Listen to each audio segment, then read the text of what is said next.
Welcome, welcome. Have you ever felt like elections were decided way before you ever cast your vote? Well, they are. We're going to talk about rigged elections. So stay on board. We're going to talk about how elections are rigged before you even walk in the voting booth. This is Charles Van Morgan Show. Welcome, welcome. You see the beautiful American flag, the Charles Van Morgan Show. Welcome, welcome. Come on in. I know it's a holiday today, but hopefully we'll have some viewers. If we don't, we will just talk to the Lord and pray. So welcome, welcome. Come on in, the Charles Van Morgan Show. Let's go to our signature location. Today we're going to talk about how elections are rigged before you even get to the voting booth. How that's done. Talk about some real practical issues and what we can do about it. Come on in, Charles Van Morgan Show. Welcome, welcome. Let me show you the American flag here. And got a great show for you today.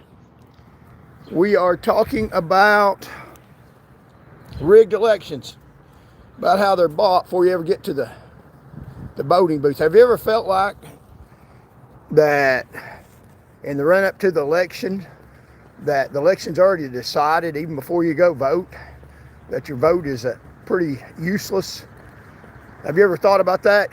And the fact is, we're going to talk about that, how elections are pre-decided before you ever go vote. Now, I'm not saying don't go vote, or I'm not saying it's hopeless, that we need to give up and throw in the towel.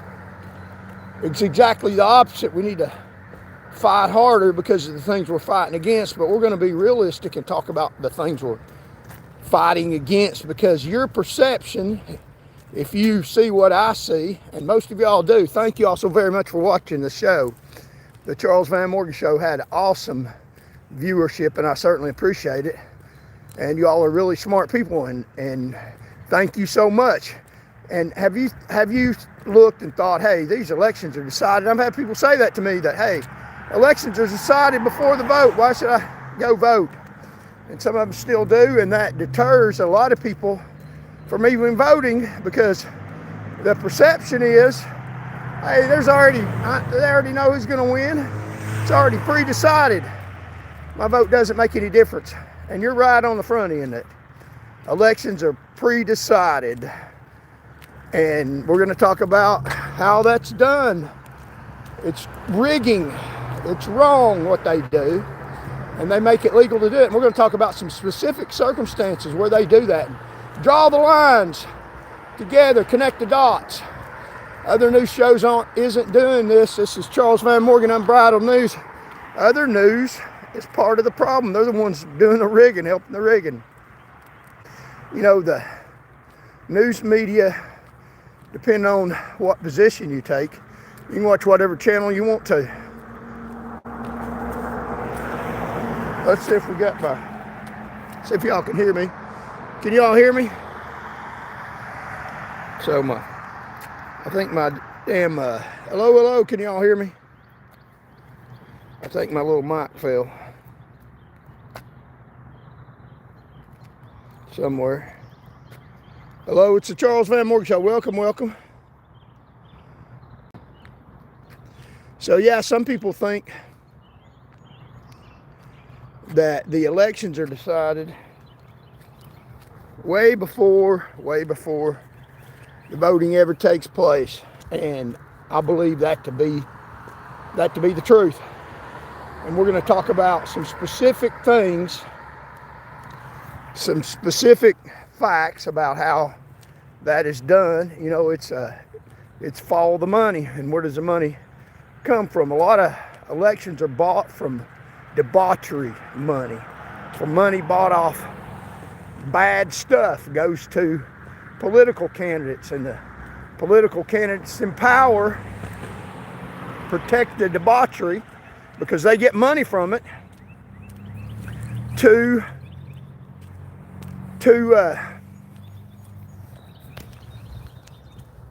fund their campaigns. So we're going to explore that today, and I'm going to show you evidence, proof positive, I believe, about how elections are decided way before you ever go to the polls. And certain candidates like me are blackballed and not allowed to get the appropriate disclosure, and character is assassinated, and people are honored that are not honorable. And there's a lot of people that are honored that are not honorable that get elected because people that honor them are buying their influence in elections. So we're going to talk about some specific things going on here in Tennessee to show you an example of that and how that works out. You say, well, if elections are bought, that doesn't work out. It works out because it works out for them. That's the way the government's designed to work for them. Not what's written on the books, not the Constitution. I'm talking about their unwritten government rules. Works well for them. They don't have it written down like the Constitution, because if they did that, they'd be thrown in jail, almost every damn one of them, because they got these unwritten rules that rig elections. And now they don't make handshakes and sign contracts, because the contracts would be illegal. They're unwritten rules behind the scenes, and elections are decided way before anybody ever goes to the polls, because of dark money, because of political campaigns being bought and sold by debauchery. And we'll show you exactly what it is, spell it out for you, how crooked these people in power are, how crooked elections are. Now, I use artificial intelligence as a tool, but I can't even get artificial intelligence to allow me to say that politicians, a lot of them are crooked. It won't let me use the word crooked. Now, crooked is bent because it says that is unfair, and I can't back that up. That's what artificial intelligence says. And the reason why it says that is because that's the information that it reads. Now, artificial intelligence is artificial intelligence. That means it can't think on its own. It has to assimilate information that's out there on the books, and it can't make up its own thinking as of yet. Hasn't completely got that capability like a human being. That's why human beings will always be have an extra sense that artificial intelligence won't. We live, we're alive, we really feel things. And artificial intelligence just goes off what it reads. And what it reads, the information it gets is people that are honored, that it reads what is said about them, but they're not honorable. It's not really true. So it's fake information. It's fake characters, and fake sets them up like they're great people when they're not. And those are the people that get elected. And that's one way. Elections are bought, and you can't even get artificial intelligence to go along with the truth. So how do you expect the public to know when they read stuff, the same lies that artificial intelligence is reading about people? So if you've got somebody that goes against the system, that goes against the grain, that says some reasonable stuff where you can find them, a lot of good candidates don't even make it far enough to get their message out because it's blackballed, it's stopped in favor of candidates that get elected based on debauchery, based on money they get off of bad stuff going on. And we're going to draw the lines and tell you exactly how that's happening in Tennessee. That happens worldwide, and probably in every state in the United States of America. So hold on, we got some real important documentation that we're showing you. This is Unbridled News. We read the headlines, read between the lines, and tell you what the headlines mean. So a lot of this stuff comes out in the headlines from journalists and a lot of independent news reporting, and we're gonna cite them, but it doesn't get the public attention and the public fury that it really needs, because these people have so much money, so much power, and so much influence, because debauchery pays well and costs a lot of lives, hurts society, and those are the people we have in government office. that do wrong, a lot of them, not all of them, a lot of them. And we're going to talk about some specific ones.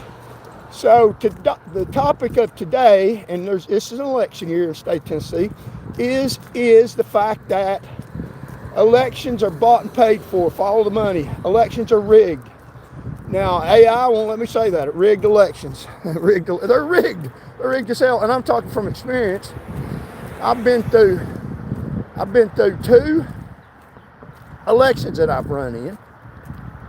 I ran for the highest office in the state and one of the lowest offices in the state. I ran for governor of the state of Tennessee, and I had outstanding, overwhelming support in light of the money that I had and the work and effort that I put in. Nobody worked harder than me, and I got votes in every single county, 94 counties except for one, with almost little to no money. Did it on my own.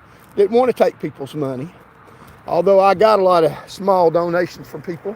And then I ran for city council here in an area that is like it's like a hate group sounding board where people tell lies and it bounces and the lies keep bouncing around, and you're in that environment of truth. I'm telling the truth, and you're in an environment of a hate box, hate bouncing off each other. And this little area, there's no way I'm going to ever win an election in a area where they have stupid people. Not all of them, but a lot of stupid people in the city of Knoxville. I'm just saying, that's the truth. It's a little hate group bounce thing where somebody says something that's not true and they tell another person that wants to believe that too, and they just bounce it back and forth, and it spreads in a bunch of lies and stuff that's completely not true. So if you come in and tell the truth, then they just hate you, and you're the one telling the truth. They're just stupid people, and that's the truth. Not all of them in Knoxville, but overwhelming majority. And the ones that ain't stupid are so frustrated by it that they don't even vote, and they don't think it makes a difference. And you're the ones I'm talking to, because elections are rigged. That's right. And we're going to talk about how they're rigged. Dark money. And when I was running, I spent my money. I had the lowest amount in the city of Knoxville, money spent from donors. It was mostly all my money, all my hard work in it, and dedication. Now, we had a candidate that bragged about she knocked on 1,000 doors, and she came in second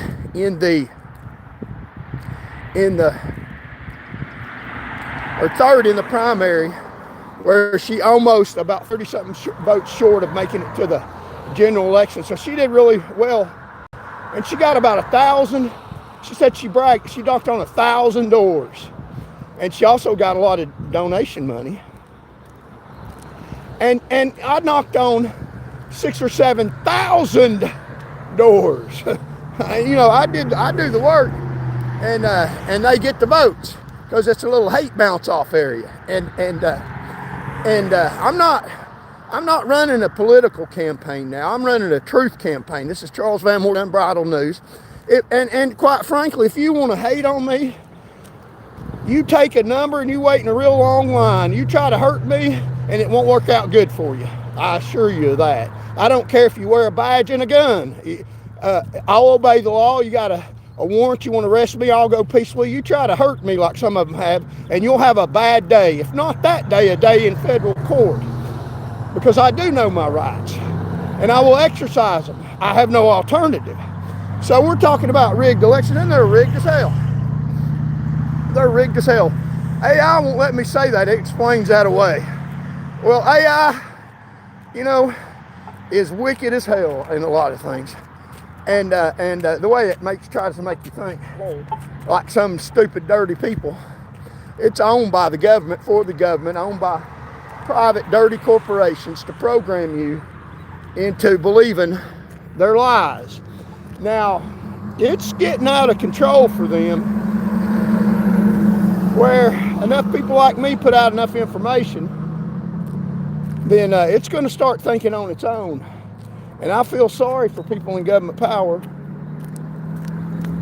when it starts thinking on its own, because they got another thought coming, because it's going to read through the obvious, blatant lies. Right now, it's still under a lot of control, and it'll tell you what the government wants you to know and wants you to think.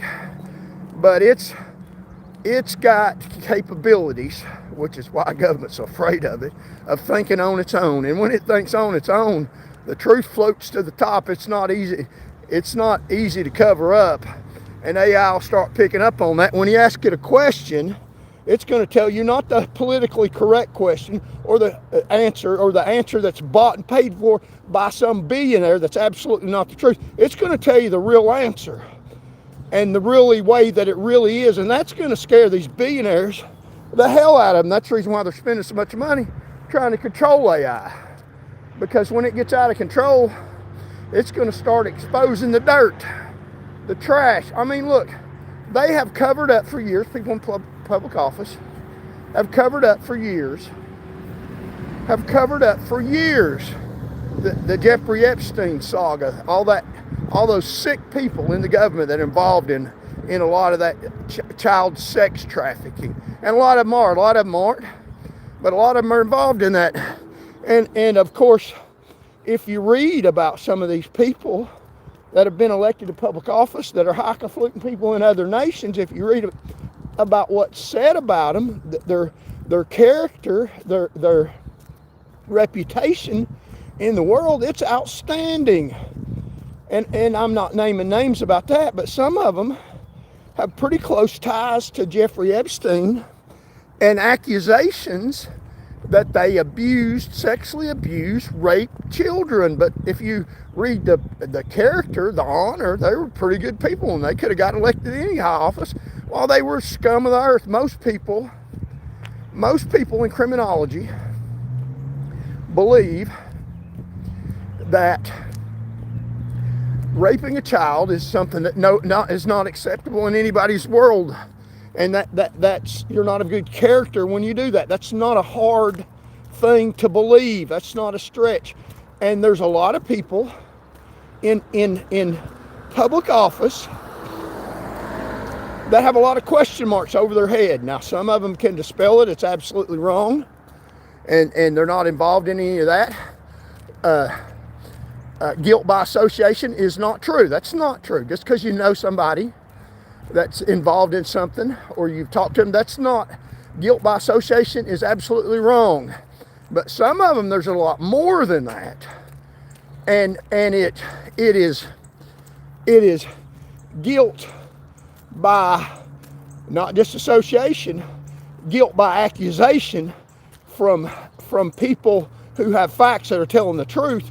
And these people are elected in high positions, have high positions in the government. So is it a rigged election that their character wasn't real and they got elected to high positions? Yeah.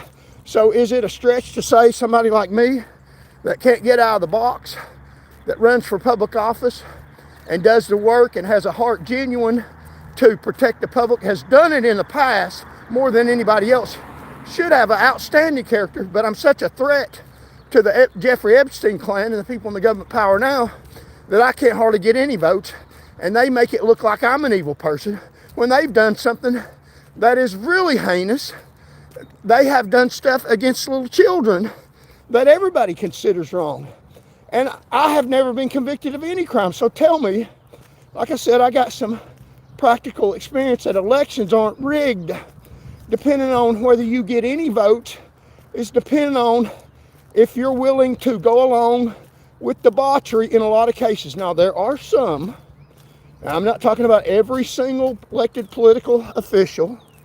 Don't misquote me or get me wrong. I'm talking about the system, the whole system behind elections is crooked as hell and wrong. And the best candidates don't rise to the top.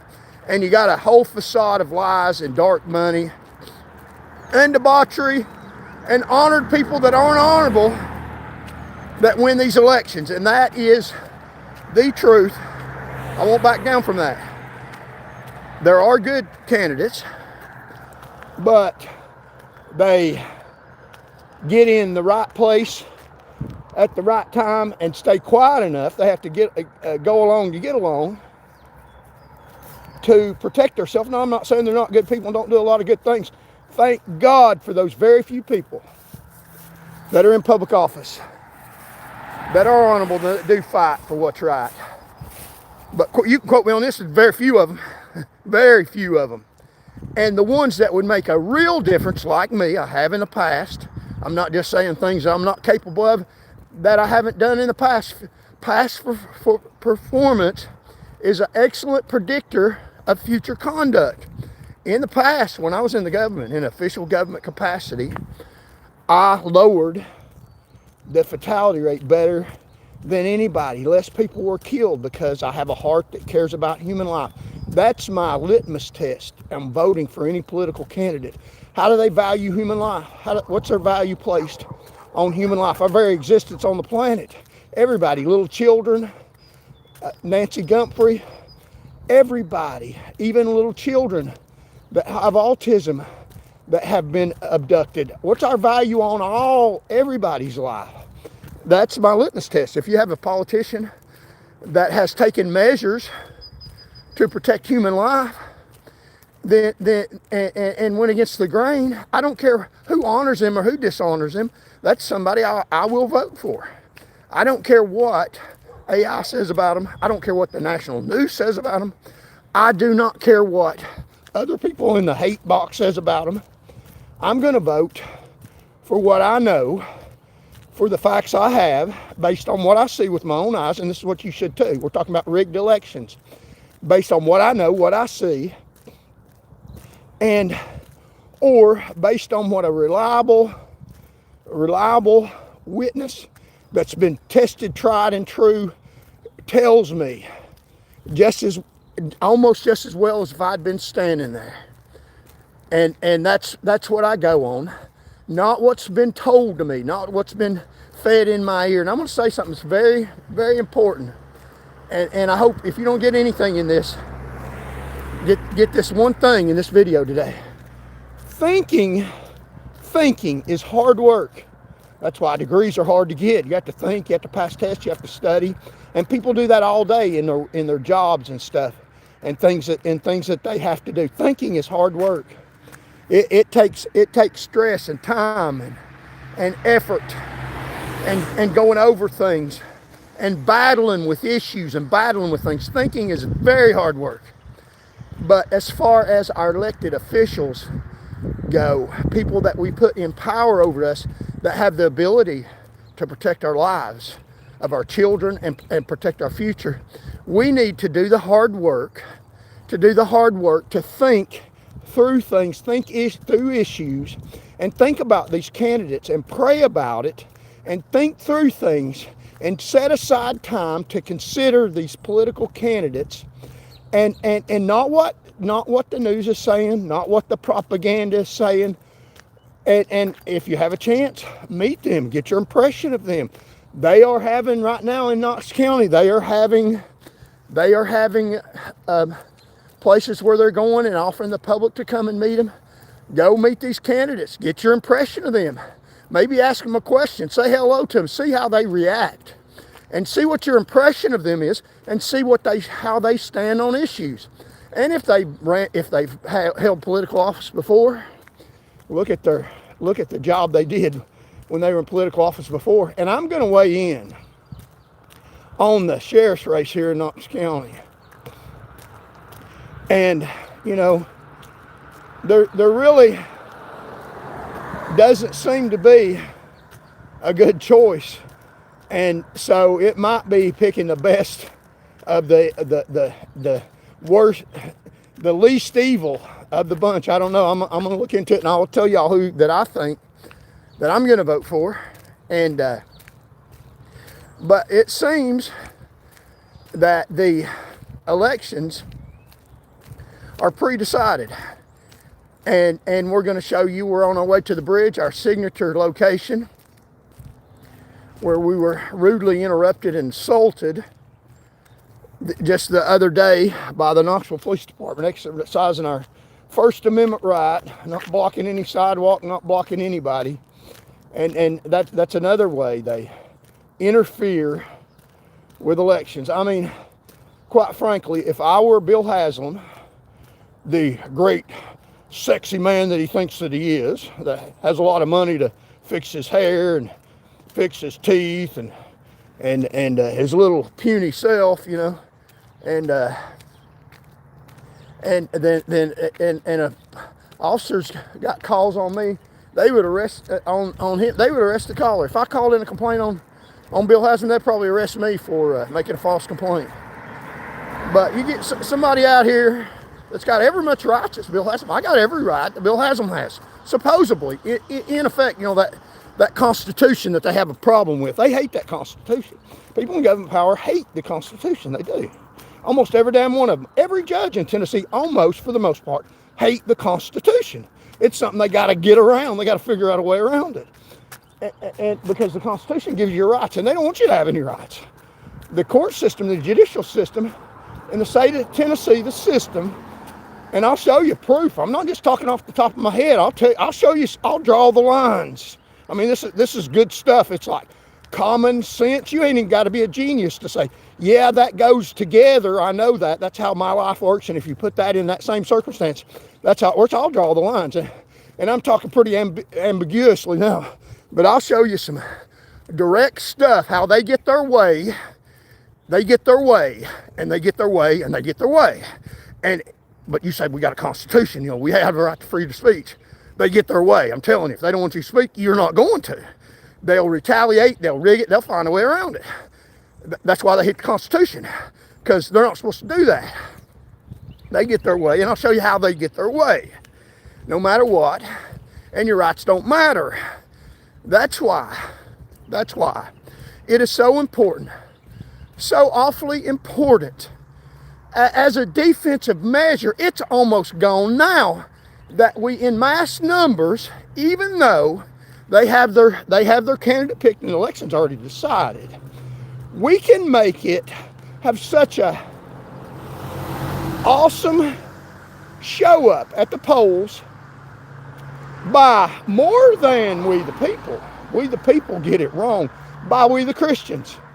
And even if you're not Christians, you have to believe that people who believe, like me, that you should even love your enemies has got to be a pretty damn good choice, because if you're my enemy, I'm going to hope that you will do right and that you'll have a successful, happy life in whatever it is you want to do, absent hurting other people.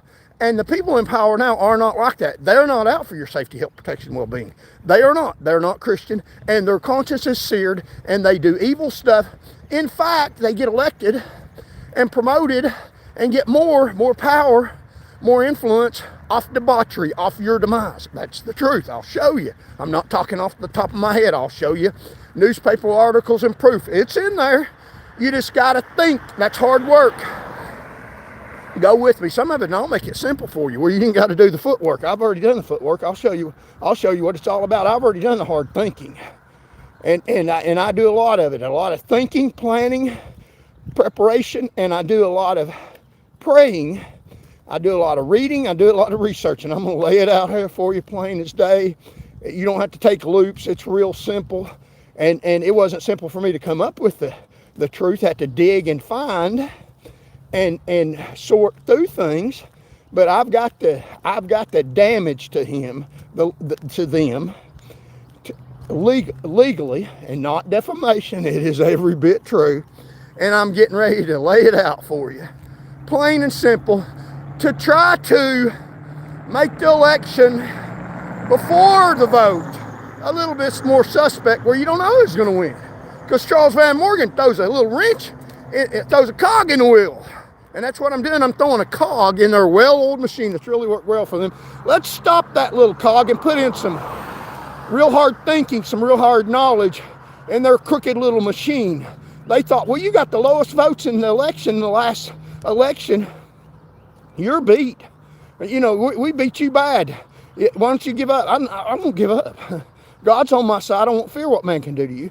And even in a loss, you won the battle. You didn't lose the war. The war's not over yet. That was one battle that I learned a lot of lessons from. We're going forward.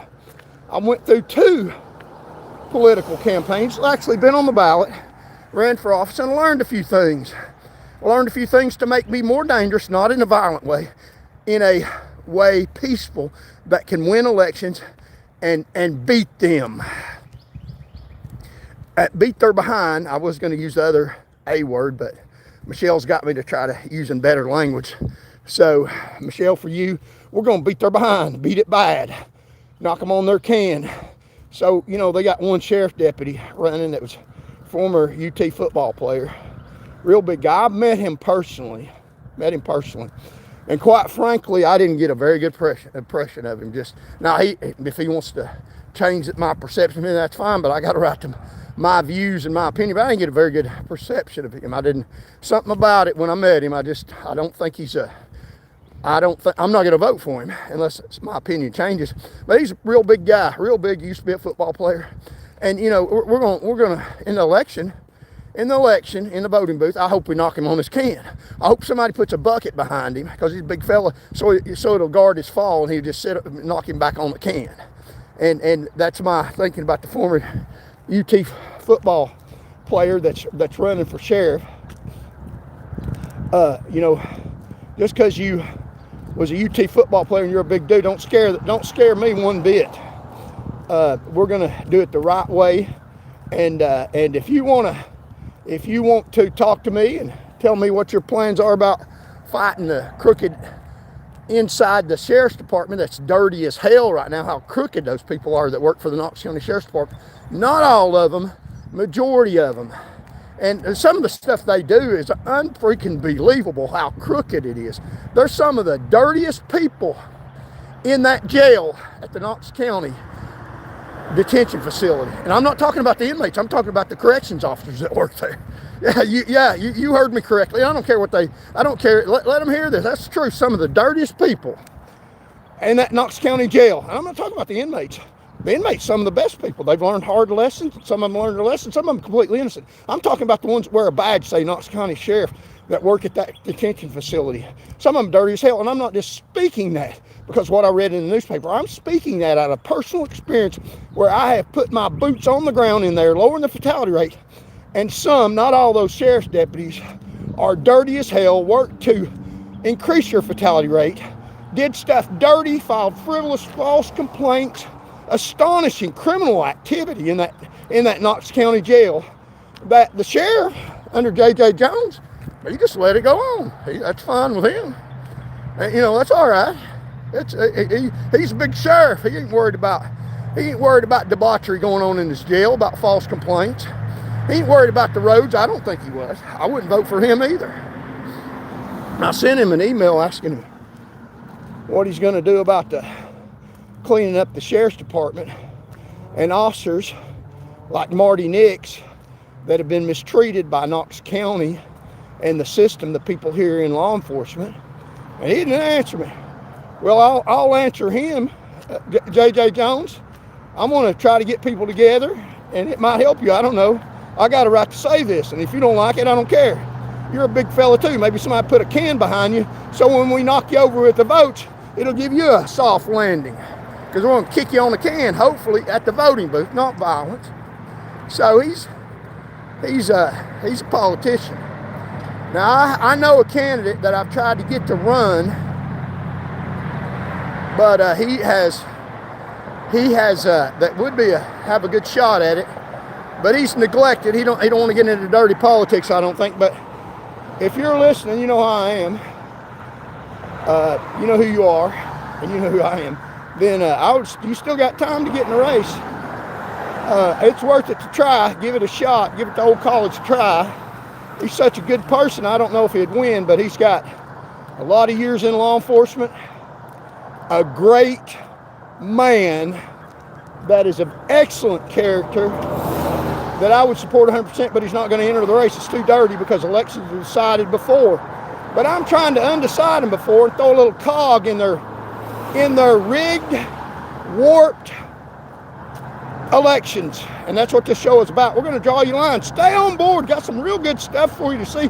Plain as day, right off the news. We're just going to connect the dots for you.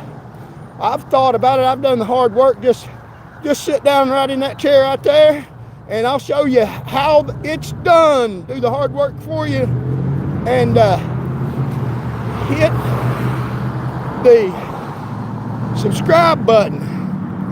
for this show, hit the like button to spread the algorithm. We're going to talk about rigged elections.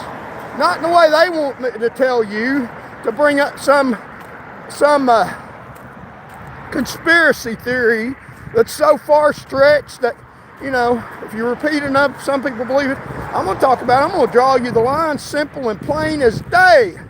Debauchery pays for political campaigns, and debauchery goes on. It's protected because people in public office get their political campaigns funded by misery and suffering of the populace. And that's what we have in the state of Tennessee. I bet nationwide. Come on board, Charles Van Morgan Show, where we give you some real news I'm kind of proud of, that we don't pull the punches, and it's not unchristian. I've heard people on here, a lot of psychos, not most of y'all, a bunch of psychopathetic people on this little chat thing in here say some of the stupidest, crookedest, dumbest stuff.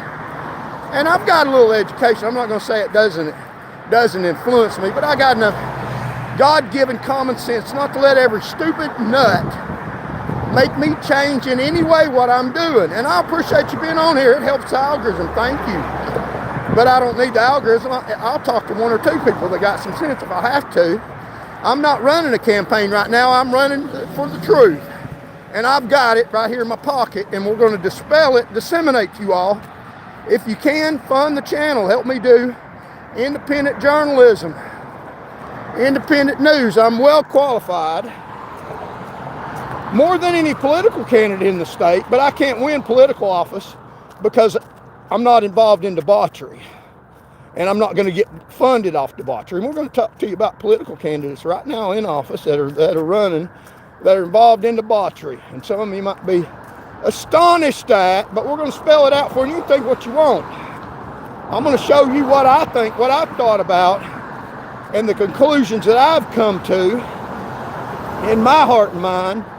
And you can think what you want, but I would ask you to listen. If you don't want to listen, then hey, that's all right too. I don't beg anybody. In the past few months, we've had 2.1 million people, coming up on 2.2 million people, listen to this channel, and politicians hate me because that's part of the battle, is disseminating a message and disseminating the truth. And we're stomping. When you start having trouble, you know you're stomping on some toes that need to be stomped on, because we've had some legal trouble already, accosted by police. Wow. And I know people think whatever they want to think. I draw the dots, and I know what that was about. And I've got a constitutional right to stand out on the sidewalk. I'm not blocking anybody. I've looked at the laws. To walk down this sidewalk, hold a cell phone, broadcast to 2.1 million people live on YouTube, and talk about political candidates in the state of Tennessee bought, and their political candidates funded by debauchery, by the demise of Tennesseans. And if there's money in it, it doesn't matter if it hurts the citizenry. And that's why, if you have the perception, if you have the feeling that elections are decided before you ever go to the polls, that your vote don't matter, you got the right perception. That's absolutely true. I'm going to tell you how that is. But I don't want you to be afraid not to vote, because there's a tipping point. There's a tipping point. They are decided before you go. Unless, and the tipping point is unless we get enough people to figure that out and go vote, and not listen to their making us try to give up. That's what they want. They want us to give up. Give the hell up. That's war speech. You don't have a chance of winning, throw down your arms. Better off for you if you go along. Get along to go along. I say don't go along. Don't break any laws. We'll be peaceful and nonviolent. We don't have to get along to go along. We're not going along. You're going to get along with us, because we're going to run our own government. We're tired of your debauchery and lies and mistreatment of the populace. And we're not going to give you honor unless you deserve it. So let me see how many people I got in here. God bless you all, I pray. Thank you so very much for joining. We're almost to the bridge, and we're going to show you the facts as laid out in the news. Connect the dots, draw the line, some stuff astonishing that you will be very interested in hearing. You won't get anywhere else. Charles Van Morgan Unbridled News. So hit the subscribe button, contribute if you can, keep the channel going. We are monetized, but it don't pay much money to do this. It's maybe a couple of dollars. And a video, when they monetize it, sometimes I say so much truthful stuff that YouTube won't even monetize it. So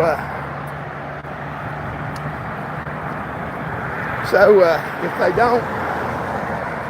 don't monetize it, then contribute. Buy me a cup of coffee, give me a gift to keep the channel going. There's some Knoxville police. So I don't know what that's about. Hopefully they're not gonna try to accost me again. They might, I don't know. Now, so the other day they came to the bridge based on a call. And I wasn't doing anything wrong, broadcasting my show, which I got a right to do. And they take your hands out of your pockets and all this. They have no right to tell me that.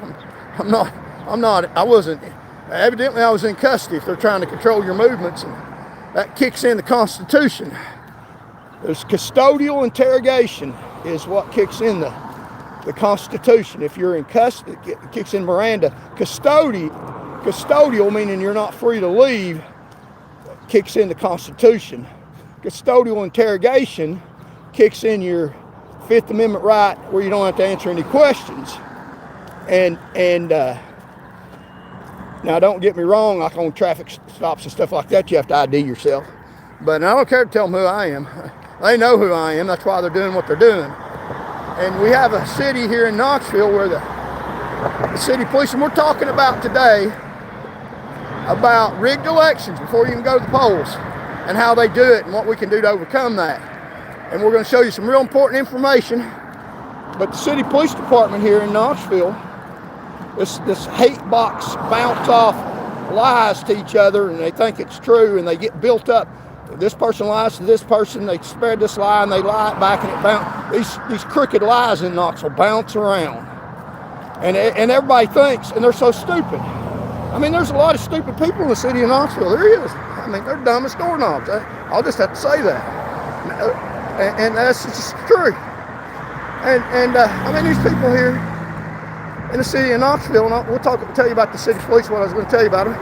They gave more votes to somebody that's a convicted felon, run from law enforcement, intentionally with forethought and malice. He's not going to abide by any laws. I've never been like that. Never. I'm going to abide by laws. I'm not going to abide by fake laws where they don't honor the Constitution, because that's the law. I abide by the Constitution. I expect them to. They don't. But that person got more votes in this little hate box of Knoxville than I did, and I've never been convicted of any crime. Now, they say I have. And you listen to the hate box, and I'm the most horrible person known to man. And that's not true. That's a lie. That's part of the rigged elections. That's where you come out of the gate already getting punched in the face. But you know what? Symbolically, I'm punching back. You know, you're not going to get anywhere with me. I don't know when they're going to figure that out. I hope they don't, because we're punching pretty hard the closer they get. And we're fighting away, and we're not going to stop. God's on our side. We won't fear what man can do to us. And I know God's on our side because I know how wicked and crooked these people are. And God's not on the side of debauchery. So welcome. Come on in. Charles Van Morgan Show. We're at welcome. See the little sign there? Google has his name, yeah. That's right. Subscribe. So trust Google. Yeah, whatever Google says, Google has his name. Isn't that part of the bounce off? Trust Google. Yeah, whatever it says in Google is right. Now, you can get definitions and stuff like that right in Google. They're going to tell you that. But they're also... I'm all ears. What's the word? Yeah, now Google came on. They're also going to lie to you.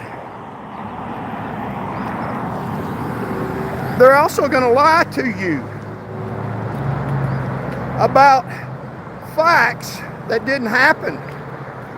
They're going to assimilate stuff that is made up by people in government that got elected by debauchery. So, you know, like I said, you can read Google, or thinking is hard work. You can believe the lies, or you can think, which is hard work, and come to the truth. So, and I've got a little bit of education where I had to think a little bit, pass a few tests. It's in sociology. It's an advanced degree from this university over here. But Bill Haslam has his name on the college, but never got a degree from over there. Isn't that amazing how that's like money bought that, didn't it? Yeah, I had to think hard, and I learned a few things. One of the things I learned is social pressure, the lies, the little hate box here. I don't listen to it. I don't care. And I've got a right not to go along with the program, because it's not a program. It's not a just program. It's a program that's bought and paid for off debauchery. That I'm not for, not going along with it. I care about other people. They don't. Their elections here in Knoxville are rigged as hell. Some of the wickedest people get elected to high office here in the city of Knoxville.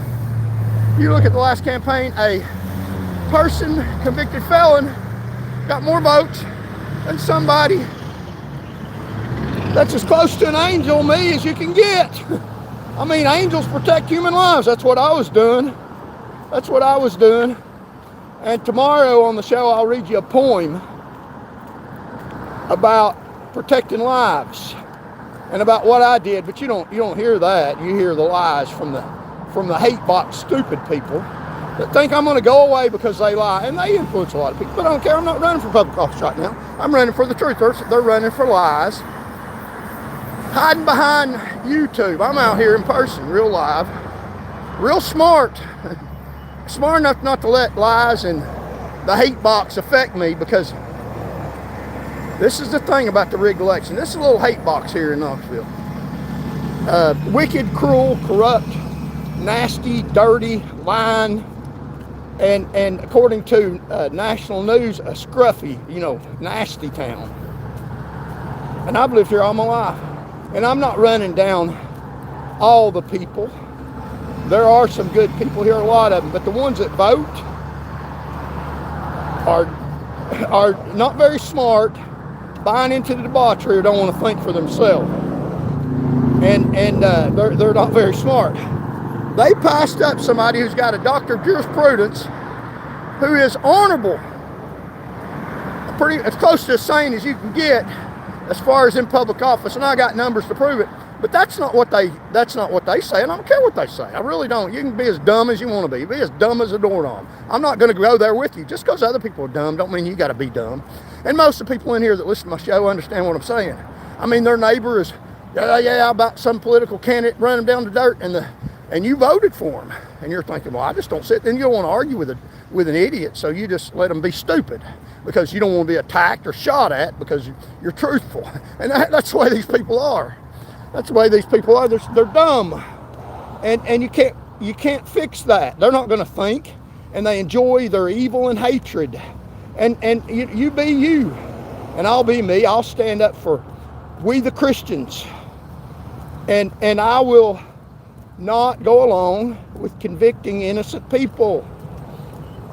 And there's a lot of us, and we the Christians need to vote. Elections are rigged, and I'll show you how they're rigged. They're crooked as hell. I've got experience. I ran for two public offices. I don't know if I'll run for another one. What do y'all think? You think I ought to run for? I still got time to get on the ballot here in the state of Tennessee to run for governor. I don't know. I might. It's not over till the fat lady sings, as I say, and the fat lady hadn't sang yet. I still got time to get on the ballot. I may do it just for the publicity, to get a message out against the debauchery, the people in public office now. I may get it out just to get a little bigger platform to tell you the truth about lying Lowell Russell, and perpetrate the truth about how he wants to fight state troopers that are out risking their life on the road. The perception is he's a former trooper, he's for troopers. No, he's not. He hates you all, every one of y'all. He loves himself. He's full of himself. He's not full of education, not full of thinking. He's a politician that's been honored, that's not honorable. That election was decided before anybody went to the polls because people in power said he was honorable. But there's a difference, and I'm going to explain to you, between being honored and the people elected are honored, and being honorable. They're not honorable, but they're honored, and that's how they get elected. That's how elections are decided. They honor dishonorable people, make the public think they're honorable people, even people that are law violators, that intentionally with forethought and malice violate the law and, you know, get a conviction. And they don't win office, but they get more votes. They get more votes, and you don't think elections are rigged, than somebody that's a saint, that's an angel like me. And I'm saying it's just the truth. I've protected lives. That's what I'm about. That's what I'm for. That's what I've done when I was in public office. And they're so wicked, they flip it. They flip the script. They lie, like dogs barking. Well, you know what? I seen that ICE agent the other day. I think it was in Minnesota or New York. That dog, and they told him to go on, told the dog go on, told the owner to get it back, and he wouldn't get back, so the ICE agent kicked the dog. I'm not saying kick dogs, but symbolically, you have to be very careful. They'd like to get some stuff on me, like me to say something violent. I'm not going to. I don't believe in violence. I believe in self-defense. I think that dog was charging that ICE agent, and he kicked the dog. Symbolically, let's kick these people. We don't have to run from them. We don't have to run from them. They claim I'm running. I've never ran in my life except one time. That's a lesson I learned as a kid. I don't do that anymore. I don't do that anymore. We don't need to do that. We don't need to run. And we don't need to run because elections are pre-decided. Let's get across the road here.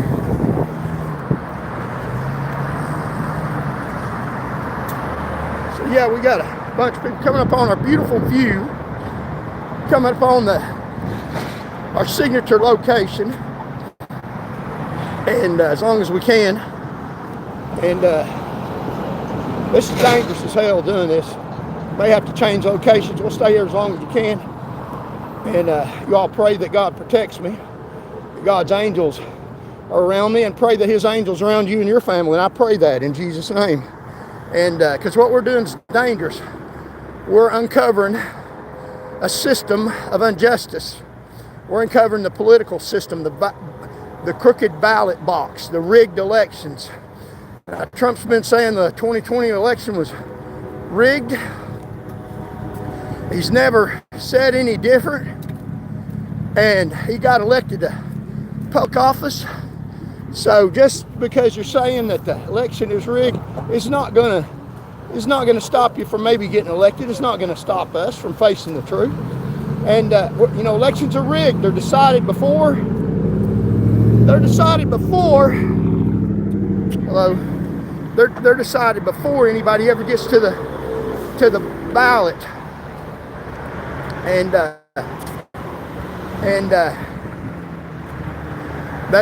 that's the way that goes.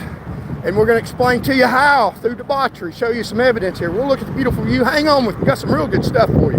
We're going to spell out how the judiciary, how do they get rulings in their favor? Every time. The Constitution doesn't matter. Not in Tennessee courtroom for the most part. That's the truth. That's not hyperbole or conspiracy. I'll show you how it works. You say, well, that doesn't work. They run over the Constitution. No, it doesn't work. It's not right. It works for them. That's what they got. It ain't on a contract. It ain't written out. They don't sign it. There's no contracts or things you can bring them into court. It's the unwritten law that they got. It's how they get elections decided before you ever go to the damn polls. But they got one little problem. One little huge problem. It's called vote. Voters of Tennessee enraged. It's called you the people. You the Christians. Not we the people. They're we the people in public office. And they ain't very good we's. They're wee-wees. They're not good people. I'm going to show you something else about THP. We're going to try to make them mad. We're going to try to, excuse my language, literally, we're going to try to piss them off, because that's what they do. They're not the troopers on the road, the ones in that dirty administrative office that get jobs from the predetermined elections. Here's a beautiful view that we got going on here. Wow. The sun's coming up. Like, share, comment, and And let's see. You know what trips me out more? Okay. Thank y'all for showing up. Thank y'all for joining. We've been on here almost an hour. Hit the like button, spread the algorithm. We appreciate it, and contribute if you can. We got to have money to keep the show on the road. So contribute and keep the show going. We'll try to have boots on the ground at different places to show you real live news on the ground. See the traffic here in Knoxville and the beautiful river. We'll do this as until we can't, but we've already been harassed based on a false call by Knoxville police. Now how that works out is, and it works out for them, it don't work out for the Constitution. If somebody doesn't like what I'm saying on YouTube, doesn't like the truth I'm putting out, which is protected speech, it's political speech, it's truthful speech. It's not what they're telling you, so they don't want me to say it. So they just want one side out. They just want their side out that keeps them in power, keeps elections predetermined, and keeps the debauchery money coming in. We're going to show you the debauchery money. And keeps AI and Google telling you a bunch of dirty lies that's not true, that gives people honor that are not honorable, and they don't want me telling the truth, so they call the police and make a false call, and the police, instead of doing their due diligence, just runs up on anybody that they've got a call on and puts them in custody, detains them, seizes them without any legal legitimate reason, based on somebody's telephone call, somebody's rogue call that's doxing me, without doing any investigation or anything, and come up and put you in custody and take your freedom away, tell you where to put your hands. And that's just bad policing. That's just disgusting. That leads to innocent people getting killed. What if I didn't hear him, and I am hard of hearing, and I put my hands in my pockets and he thought something I had in my pocket was a gun, and I'm not doing anything wrong, and so he shoots and kills me because of somebody's doxing, that they don't like what I'm saying. If you don't like what I'm saying, then in the United States of America, you better lump it. Don't listen to me. Go somewhere else. You can stand on the other side of the street, or you can stand a few feet away, as long as you ain't blocking my path, and say the exact opposite thing if you want to. Go ahead. I won't stop you from lying. If you want to lie, go ahead. I got something that's a lot more powerful than any damn lie. It's called the truth, from an education and lived life experience. And that's the truth. And I got a right to do what I'm doing. I'm not blocking anybody, and I'm not going to put up with being shot by police and seized for no good reason. And how I'm going to handle it is, well, you've seen how I handled it the other day. If you missed the video, go back and watch it. And people say, is that the way the image we want to be? I'm not presenting it. Whoever said I'm not presenting an image for you? That's who I am. That's what I do. And if you don't like it, then there's plenty of other channels. Go get them. Or I got a good idea. Why don't you push the play button and you do your own channel and do your thing? I'm gonna be me. God likes me, loves me, gave me the personality I got. With trying to do God's will, I'll be me. And if you don't like me, I don't care. I don't like you. But unlike you, I wouldn't hurt you. And there's people out here that would love to hurt me. I don't think they're going to get it done. So support the channel. Help me stay in the fight, in the game, to expose the election fraud, the election rigging that goes on here in this hate box in Knoxville. That they hate me so bad, I got less votes than any candidate on the ballot, so I'm proud of that. And people say, well, you must be a horrible candidate. Well, as far as the hate box here, I got less votes. As far as the education level, past performance, saving lives, ability to help people here in Knoxville do their will, I'd have been the best candidate Knoxville's ever had. But the fact that I got less votes, that it's not a reflection on me. The reflection on me is my life-saving efforts prior to when I was in government service, prior to me ever running for public office. What the government did to me as a result of me doing good, honored the unhonorable, and do stuff dirty to a Christian because I'm a Christian, tell the truth, and won't put up with criminal debauchery. And the fact that I got less votes says a lot about me and a lot about this little hate box in Knoxville. Now, not all of y'all. I got votes, a lot of them, but less than anybody. And that's not really a lot of people's fault here in Knoxville. The reason is y'all were lied to. You were deceived. You were told something that was not true. And that's why. So I'm here to tell you, hard work. Elections are predetermined. Don't let them keep doing that. The hard thinking that it takes, or you don't even have to do the hard thinking. I'll help you. I'll guide you along. I'll make it easier for you. Sit right there and I'll show you how it's done. We're about here at our signature location, and we're going to show you how elections are pre-decided before they're even decided. Charles Van Morgan Show, thank you all very much. Welcome. See how many people got in here?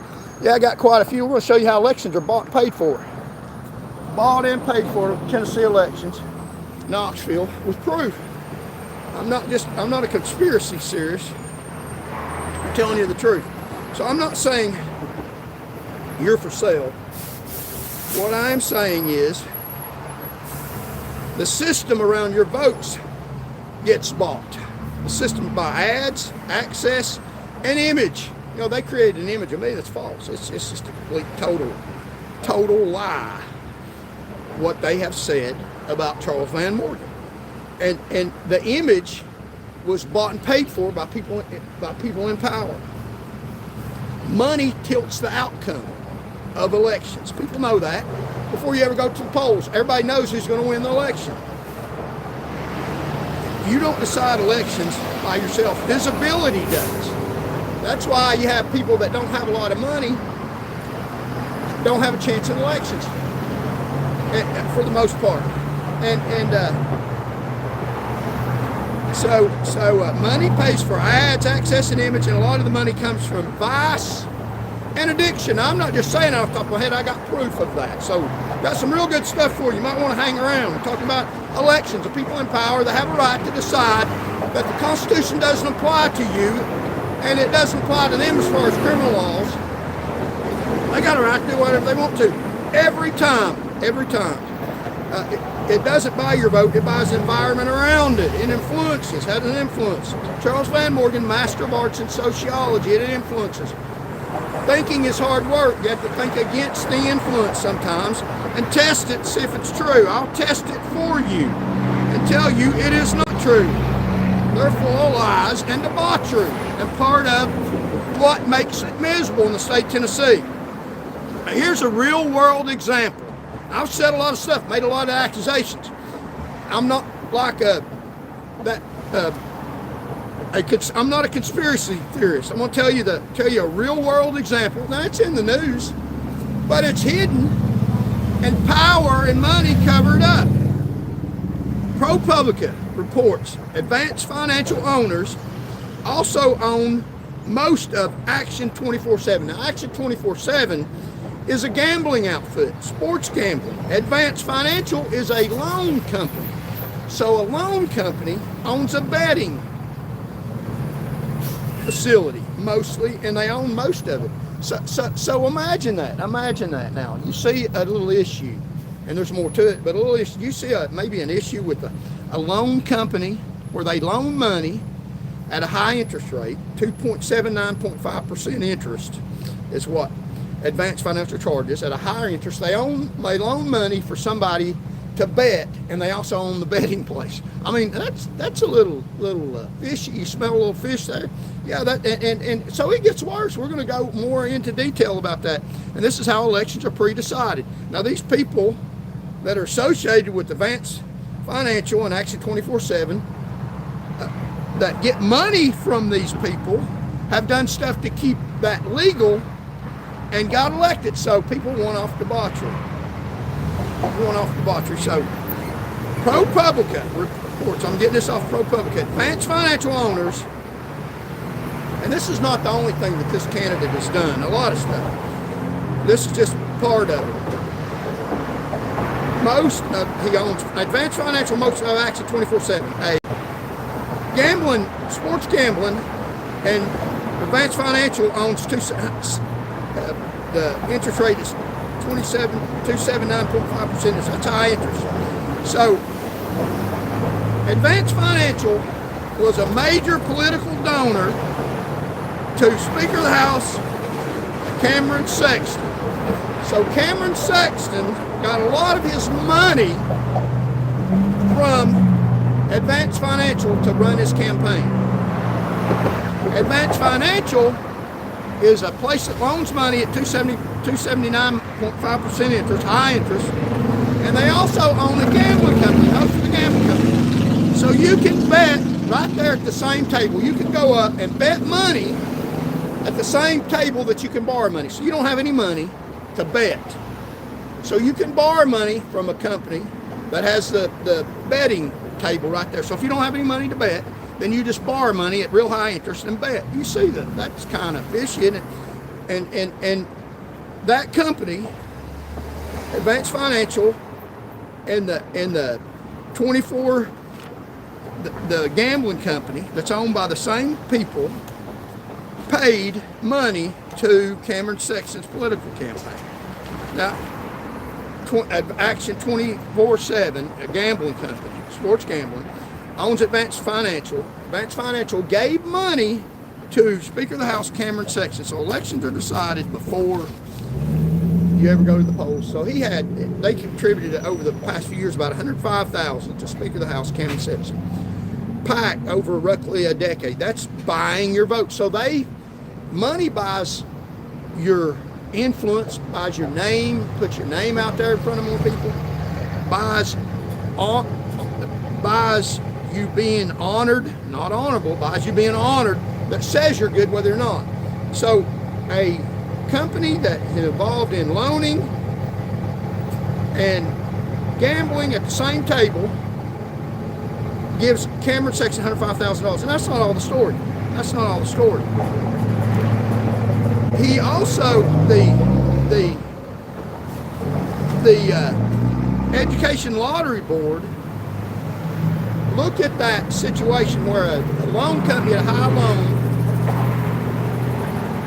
that was also involved in gambling. The Education Lottery Board looked at it and they said, that doesn't look right, because if you don't have any money, you shouldn't be able to sit at the same table and borrow money that you don't have from the same company that's benefiting off your gambling. Double dipping. I mean, you lose the money that goes to them, and the money that you got, you have to pay them back at a high interest rate. Double dipping. Of course, they got plenty of money to pay political campaigns. It's off debauchery, off of gambling, off of human sacrifice. How many men have went into that Advanced Financial to buy milk, to borrow money to buy milk, or to borrow money to buy stuff for their children, and they realize that it's also they can gamble, and they have this gambling tendency or weakness of character. And it's all right there. I mean, you borrow the money and they was going to go buy milk, but they can bet. And they have that weakness where if that same company didn't have the same table together, they wouldn't have that weakness. So it's exploiting people's weakness. And so they let them gamble. They gamble away. They gamble away their kids' milk money. And Advanced Financial's getting all that debauchery money that if they're going to loan money, not at that high interest, that's usury amount, they should be able to borrow the money and go buy milk. And if they can't, after they buy the milk, they get sued and they get a bad credit record, but the milk's still at the family. Instead of buying the milk and gambling it back to the company, just a circle. And then the Education Lottery Board got upset about that. They said, that doesn't seem right. And they suspended its license, Advanced Financial's license, and the gambling company's license, the Action 24/7, the sports gambling company, they suspended their license. So they suspended the company's license that's paying Cameron Sexton $104,000. So he's getting money from this debauchery, this lone gambling circle, and they're paying him. So what are they paying him for? They're paying him campaign money so he'll get elected, to give him honor when he's not honorable, I don't think. And so he's getting a lot of money to act like he's honorable, to put his name out, get his name out. And so he gets upset. They're to suspend their licenses. His bank, his piggy bank, is going to dry up a little bit of money. They can't gamble at the same table that they can get money loan from. So they take it to a judge. A judge lifts the suspension. So a judge said, that's all right for you to have that debauchery going on. The gambling at the same table where you borrow money. You gamble all your money and they got, hey, we can loan you some more, 275% interest. And you couldn't do that normally at a gambling place, but you can there at Advanced Financial and Action 24/7. They got it set up, and then you can't make it illegal. We own the legislator. We give him money to build up his reputation. Unlike Charles Van Morgan, you can't get elected. So he gets elected off debauchery. Well, if that's what it takes for me to ever get elected, I'll be right here on the sidewalk speaking the truth to power that they don't like. Let's see if they harass me again today. They might, I don't know. Subscribe to the channel. Help me get this truthful message out. And we got more. We're going over some more. And hit the share button. Hit the like button. So let's get this channel out. Let's get this information out. And a judge, and we're going to tell you more. This is just what ProPublica is reporting. There's more to it than this. They're not uncovering the real dirty. I'll go way down on the floor, dig it up for you, and let you see it where we can do something about it. Because it's even dirtier than what ProPublica reported, and it's not being put out in the public like it should be. Cameron Sexton, in my opinion, is exploiting you off of people that have an addiction to gambling. And there's more. There's other candidates that do much worse than that, that use debauchery to get elected. And you already know who's going to win. You look at who's going to win the next governor's race, and then we'll look at the debauchery money that they're getting. I mean, you know, who's going to win? And you think, wow, we already know how they're going to win. Look at the debauchery. They're involved in getting some money from somewhere, ain't they? Yeah, and getting honor. So a judge lifts the suspension. The Educational Lottery Board suspended their license. A judge lifted their suspensions. Why would a judge lift their suspensions? Because they're dirty as hell too. They don't care about that. They care about elections being pre-decided and the money keep flowing. They get a lot of money too from that debauchery in some form or the other. And they got power, and elected officials promote judges. So it's all this one big circle of power that's living off your demise. In this case, debauchery. So a judge lifted the suspension. So Cameron Sexton's in power, and he don't want his little damn piggy bank that's been filled up by gambling loan money, by loan money that's gambled away instead of buying kids milk money, literally, by suffering and sorrow and gambling addiction. He's getting his power out of that. He smiles, yeah, smiles all the way to the top of the power in the state of Tennessee that hates me. They can't stand me. I don't even gamble. Yeah, right. That's how it works for them. It don't work very well for me. It works well for me. I'm right where God wants me to be, telling the truth. And we're very educated, smarter than your average bear, and maybe more brave than I should. I hope they don't kill me. They might try to. I don't know. They're already messing with me here. I'm not breaking any laws, not in anybody's way. If somebody asked me to move, I would. Trying to shut me down. Shut up, Van. No, I'm not going to. And so thank y'all for joining me. We're going to tell you, it gets even worse than this. It's just scraping the surface. It gets worse what Cameron Sexton did. You start messing with a piggy bank, oh, they'll fight you. They'll change the laws. They'll change the laws to make it where you can never do that again. Which is exactly what Cameron Sexton did. He don't want you messing with his piggy bank. So, Speaker Sexton, he's having trouble out of this election board.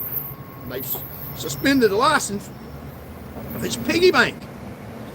So he is the Speaker of the House. He's got Speaker of the House by getting honored because money from this debauchery outfit. So he removed the lottery's oversight of sports betting.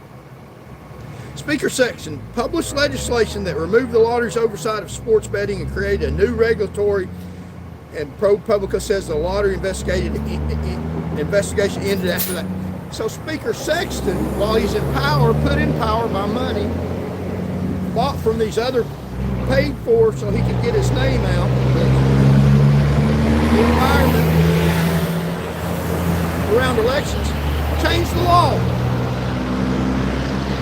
to not allow the election lottery board to suspend these people's license anymore, slow down his little bank account. And he changed the law.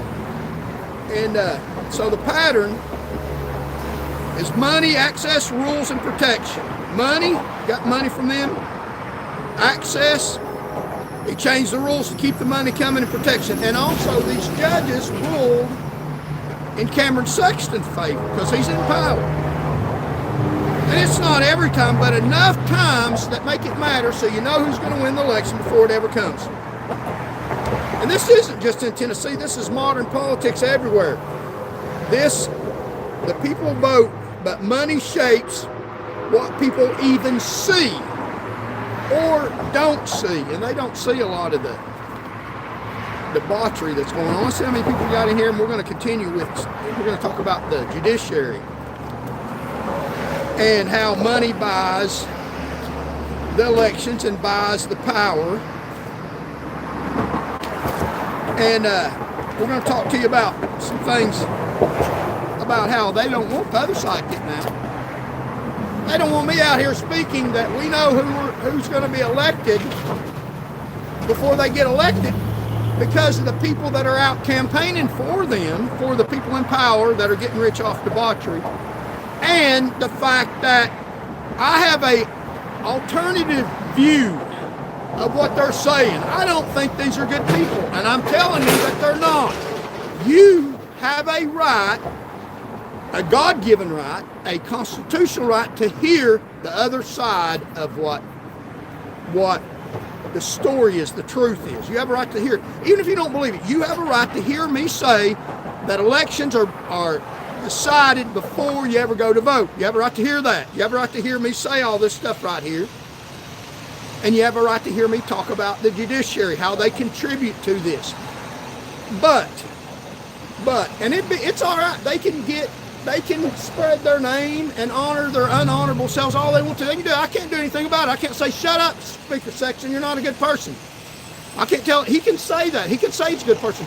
Well, my goodness, he's got a megaphone. He comes down here to Knoxville, he ain't got to stand out on the sidewalk. He goes in there to a news channel, they stick a camera in his face, a mic in his face, and honor him, see if he needs any help, any water, anything, because they get favors from him, the news media, and they'll do whatever the hell he tells them to do, and he can get his message out statewide. That's how he gets elected, and they honor him. He's not honorable, but they honor him. Somebody like me that's very honorable, very honorable. I mean, people say what they want. I know my life, and the records show that. I know what their false records say, but I saved lives. I'm very proud of what I did when I was on the highway patrol. Like an angel, I protected people's lives. I'll read you a poem tomorrow about that. But he's got a megaphone, and they won't even let me say the other side. They won't let me. You cannot speak against these people. They will arrest you. They will deny you law license. They will try to hurt you if you say the opposite side. I'm not going to hurt them. I never would. That's not right. I love my enemy. The fact that they won't even let me say it, and I'll show you. You think I'm just talking. I'll show you. They won't let me say what I'm saying. You see what I'm doing? I'm saying it anyway. At great risk to my personal health, safety, and well-being. We seen it just the other day. That's not coincidental. That's not coincidental what happened the other day. It's not an isolated incident. It happens all the time. They knew who I am. That's why they're doing what they're doing. It's not they don't. And so I have a right to say this. I'm going to contribute to the channel. Help me get this other side out. We're going to tell you, it gets so much worse than this. I just scratched the surface a little bit telling you what's going on. It is much worse than this. a whole lot worse, because this is talking about getting dark money from people addicted to gambling. And there's also instances of people getting dark money of people addicted to drugs. We already know who's going to be the next governor of the state of Tennessee. How do we know that before the election? Because of the environment around the election and the people funding their campaign, the debauchery funding their campaign. Now, you can't see that, but I'll tell you about the debauchery funding their campaign. Hold on, we'll tell you about it. So let's see how many people got on here. And hold on, this show gets a lot worse, because that's just ProPublica. I'm telling you stuff that I know from personal experience, seen it myself with my own eyes. You can't tell me it's any different. 100 people can tell you that. And a lot of people go along with that. If 100 people tell them what they just saw isn't true, then they believe 100 people. Oh, I believe what I just saw. God gave me a good sound mind, gave you a good sound mind.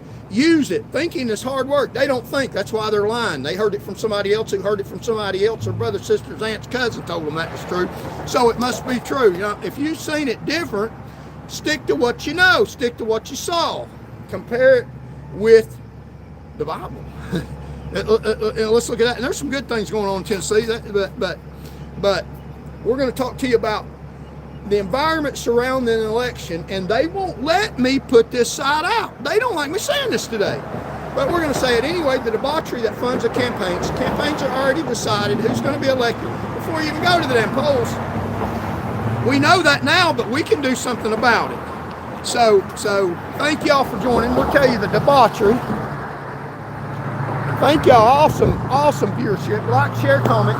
So, and a judge put 24/7, actually 24/7 Advance Financial, their little gambling ring, back in play, gave them their license back when the Tennessee Lottery Board revoked their license. Cameron Sexton got money from the Lottery Board. Then he went on to make laws where the Lottery Board can never revoke their license again. A judge in government power gave them their license back, and then Cameron Sexton went on to make sure they could never take them away again. And we'll look at some of the judges. And they don't want me putting this side out. The judiciary, now they'll rule for people in power. The judiciary will. And let's look at that. So when I was trying to get my law license, the judiciary, I was running for public office. And I was trying to, after that, I tried to get my law license again. And I put out information about the judiciary in Tennessee. I was running for public office. I put out flyers out.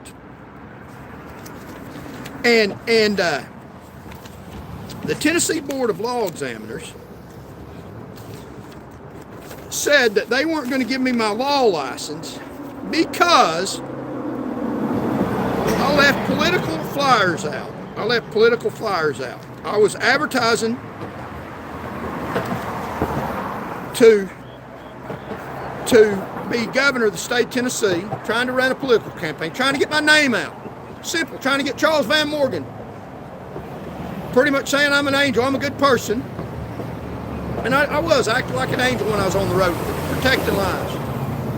And better than anybody in the state. I mean, that's facts. Numbers don't lie. Led the state drunk driving arrest for more than half a decade.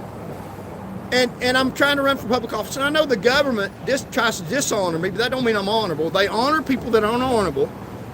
There's a difference between being honorable and being honored. Anybody can honor you. That doesn't mean you deserve it. Anybody can dishonor you. That doesn't mean you're dishonorable. The state's tried to dishonor me. That doesn't mean I'm dishonorable. I'll dishonor them back with the truth. So I was running for public office, putting out information, getting my name out with my money, my printer I bought, my ink. Some people contribute. Thank y'all very much. I wasn't out trying to get a bunch of money. I was trying to win the governor's office. I was trying to win political office for you to serve you, just like I did when they dishonored me wrongly. I was honorable, they dishonored me. And I was telling the truth about them. Putting out information. They speak every day, and we'll show you how they speak. But here's what they said. This is their own words. This is what they said. This is documentation, evidence. I'm not just speaking the conspiracy theory. I'm telling you they don't want me speaking about them. They have the opportunity to speak lies, and they do. They're out here doing it every day with a megaphone, blasting it where it's in this little hate box in Knoxville, but I don't go along with the hate box. I don't care what they say. They said that, here's what they said, that I distributed flyers around the courtyard of this parking lot at the National School of Law. So I distributed flyers around the National School of Law when I was running for public office. And that is the reason why they denied me my law license. Running for public office, telling truthful information about them. They've said false information about me. Wrote false information in judicial rulings that are lies. And I'm running a political campaign. In order to win a political campaign, you've got to try to tell your side of things from your perspective. And I'm just telling you, God-given sense, and I was telling the truth, but even if you're not telling the 100% truth, which I was, you got to put yourself out in the best light. So I'm putting myself out in the best light, and I was telling the truth. And I'm just saying, this goes against every logic that you can think of. I'm telling the truth about these people, and this is important stuff because I'm telling you what they're doing. They won't let me speak. They won't let you speak. You better believe what they damn well tell you to believe. You better go gamble and pay back their high interest rate at the same company so they can honor Cameron Sexton, who's dishonorable, living off debauchery. Another one is Marsha Blackburn. She got money off of drug companies that have mass assimilated these highly addictive drugs, and while she's going against other people that are putting out safety stuff like stuff that'll protect drug addicts. The hypocrisy and violation of the Constitution. So they wrote in their ruling why they're not giving me my law license. Now this is the second, because I was passing out flyers at the National School of Law, and it's not just their parking lot, it's a public business. There's other businesses there. Legally, where I could, talking to people, trying to win public office. Now, they didn't like what I was saying. So, as if I'd have went passed out flyers that said, you shouldn't vote for me, I'm horrible, the lies they told about me are true, the judiciary's right, and when I know I was there, then that's all right. If you want to back up the lies, you can say it all day long. Amen. He's not a good person, but he's good in the fact that he's building up our lies. I mean, but you can't tell the other side. This sounds like a little bit like Russia. So they denied me my law license because I'll show you, because I'm passing out flyers around the courtyard entrance and parking lot of the National Law, which made derogatory comments about judges in the judicial system in the state of Tennessee. So yeah, so this is the appellant. Okay, on Thursday, April 5th, 2022, the appellant distributed flyers around the courtyard and entrance and parking lot of the National School of Law, which made derogatory comments about judges and the judicial system in the state of Tennessee.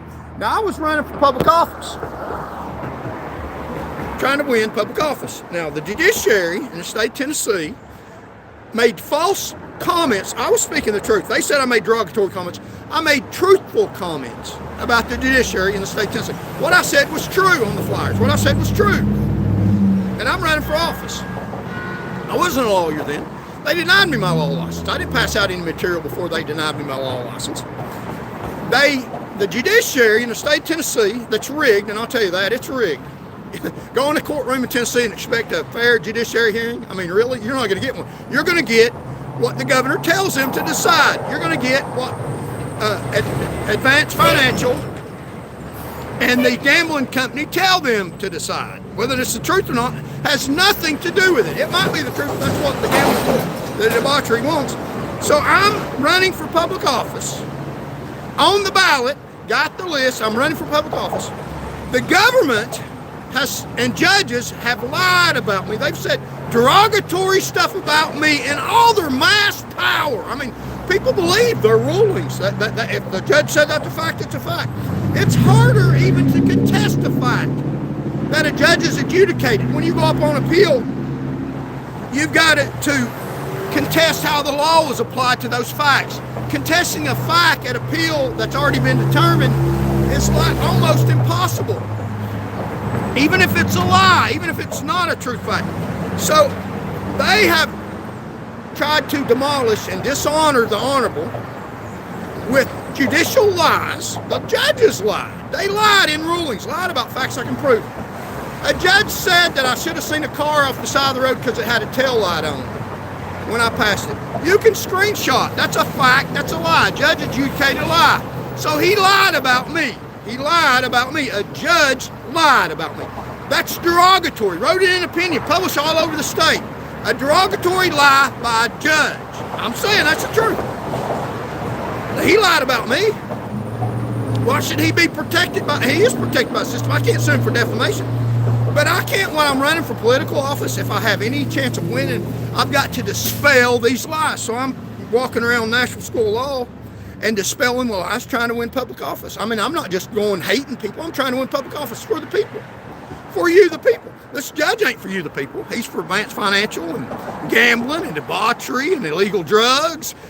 Companies making money because they get money from these drug distributors that distribute narcotics at mass levels and off people's weaknesses, and they get money off this debauchery, so they're for that. I'm for your public safety. But what I'm saying is, I had to, in order to win public office, unless they don't want me to run, they don't want me to run. And even if they don't want me to run, they got to let me say what I'm saying, but they won't let you say what you're saying. So they won't give me my law license because I passed out information dispelling their lies. They won't let me say, no, what that judge said isn't true, even if I got facts to say it. But, there's a big but. Yeah, it's right all over their face. They won't let me even run for office and dispel their lies, their judicial lies. And they are. And people cannot believe that. That's fine. If they don't want to believe it, they don't have to believe it. But they won't even let me say it. They won't even let me say, hey, the judge is lying about me.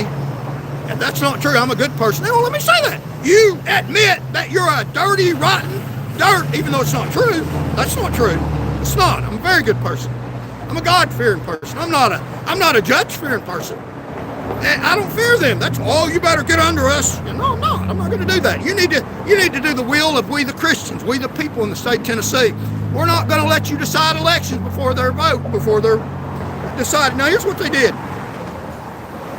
Now they won't let me speak the truth to protect myself against their dirty lies. Well, I was out at night risking my life for the public. I mean, what more can you be doing? And I'll read you a poem tomorrow about that. But these same judges that won't let me speak against them, they won't let me run for public office, dispelling their lies, but they are going out and campaigning for other judges. But I can't campaign against them. That's just one side of the story. We, the government, in the government, power in the government, get to glorify our wonderful little friendship, our wonderful government that we got here, how great we are. We're so powerful. And little Charles Van Morgan, that's out risked his life for public safety. All his life, been out on the road, risked his life in public safety, saved more lives than any trooper in the state, documented. I can't go pass out flyers. What that judge said is wrong. I'm a good person. They're not telling the truth. Well, they've attacked me, but you better not. We're gods. Don't you dare come against us. You'll never. We won't allow that. You know, they used that against me, didn't they? And these same judges, these dirty judges, and they're dirty judges. I don't like me saying dirty judges. Dirty Tennessee judges. Not all of them. A lot of them. They don't like me say that. You know what you do when they tell you not to do something?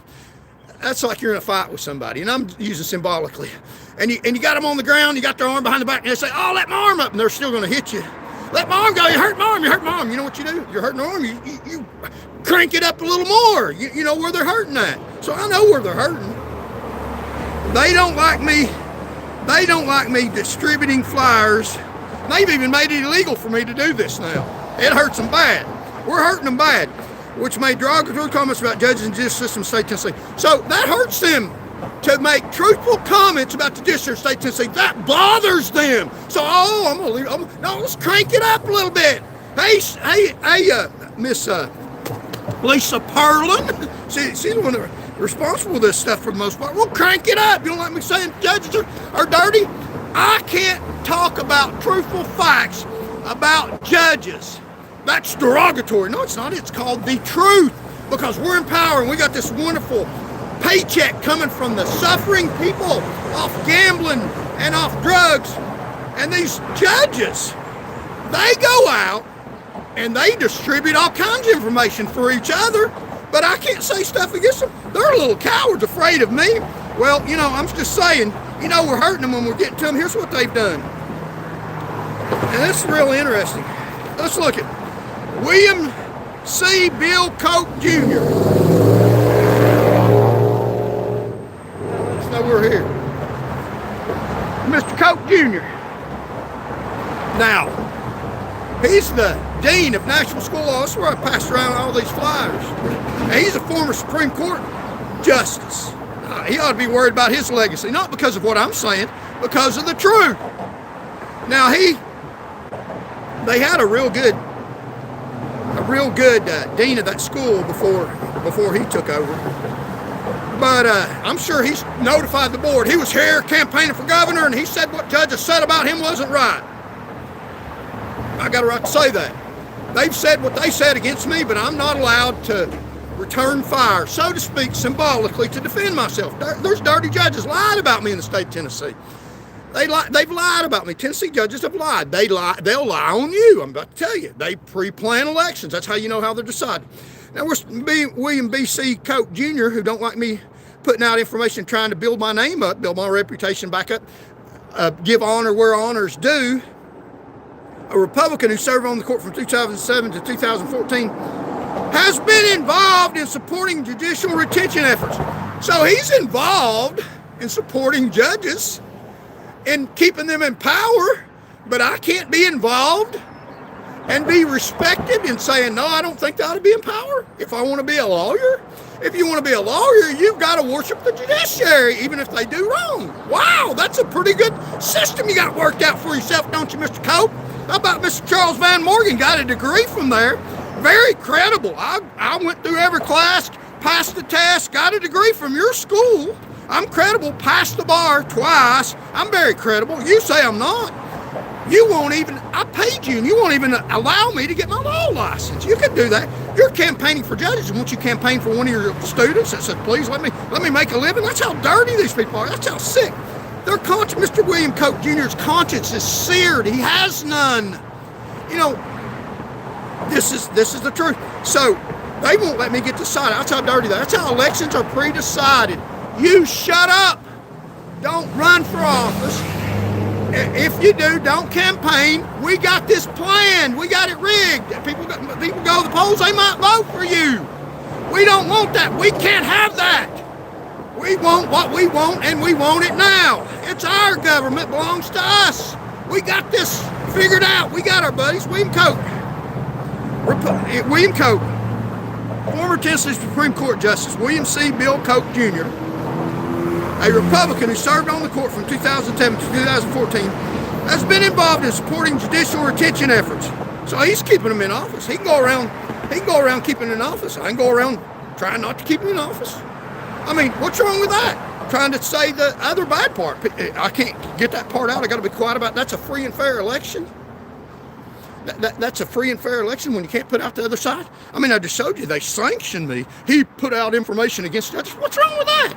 What's wrong with putting out the other side? I mean, you can disbelieve it. I can say all this stuff and somebody say, I don't believe any of that. Okay, what kind of world will it be? And it's the world we got now. Will it be when we have an electoral system where only people in power get to speak and anybody else that does, even if it's the truth, you're not allowed to say that. Shut up, we'll sanction you. That's not acceptable. That's not a free and fair election. That's one that's already decided. They crunch the dissent and say that they're free and fair, and they're not decided before they are. Let's look at some other people that are directly involved in slamming me. This is about William Coke. He has remained active in the legal education and judicial conduct, serving on the Tennessee Board of Judicial Conduct and chairing the Tennessee Trial Court Vacancy Commission. So William Cope, the same man that don't like me campaigning against the judiciary to protect myself. I mean, they've said bad stuff about me. That's not true. I know it's not true. I was there. I seen it. They're lying. They're lying. And they're backing up the power. So I can say that judge is wrong about what he said. He's dirty because he was handpicked. I've seen it. And I'm not allowed to say that. Now, they can say the alternative. And they do. They say it every day in every way. And look, the judiciary has remained active in the legal education and judicial conduct, serving on the Tennessee Board of Judicial Conduct. So he is serving on the Board of Judicial Conduct, won't allow me to even make an accusation against a judge through their system. So you can't say anything about these gods.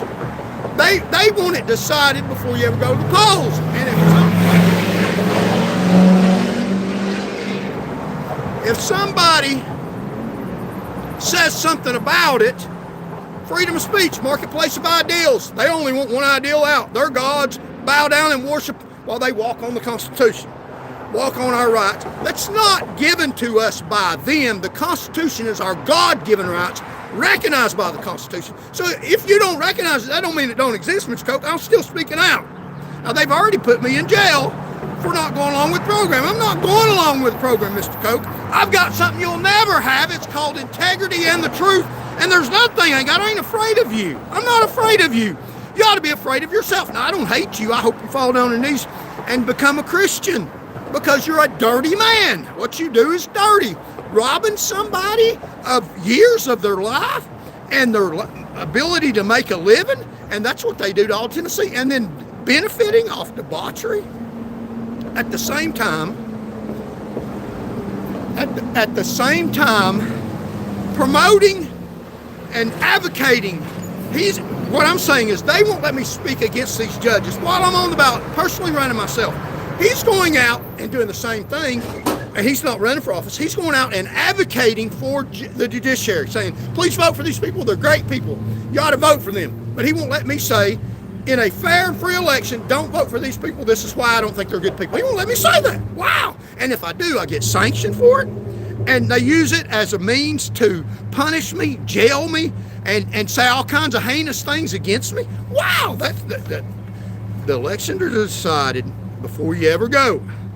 And think about how these things are done. So here's another one. Key endorsements of Mr.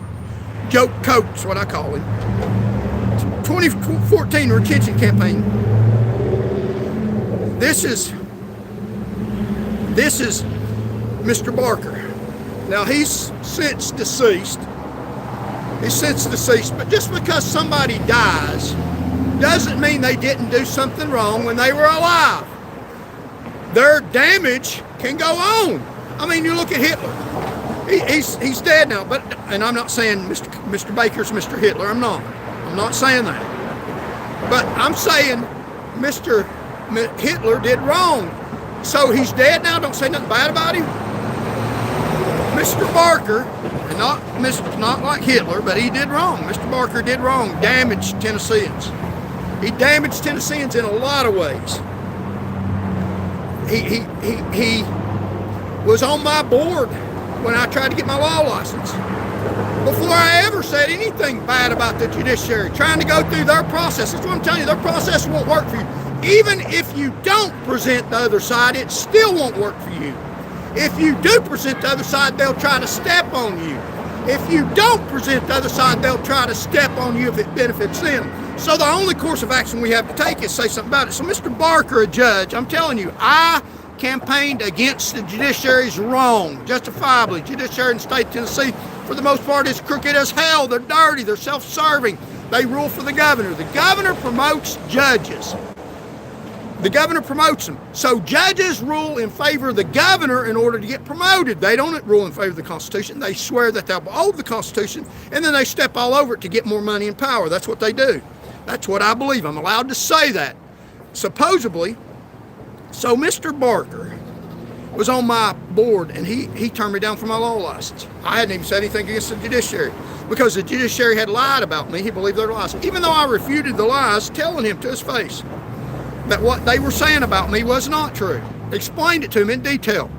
I've told people, and they're blackballing me. If a judge said you did something wrong, even though it's a lie, even though it's set up, even though the judge was crooked, even though the judge was handpicked, and did it nicely. Let them say horrible stuff, trying to get my law license. And because I'm not one of them, how dare I try to get my law license? I mean, that's a noble thing to do.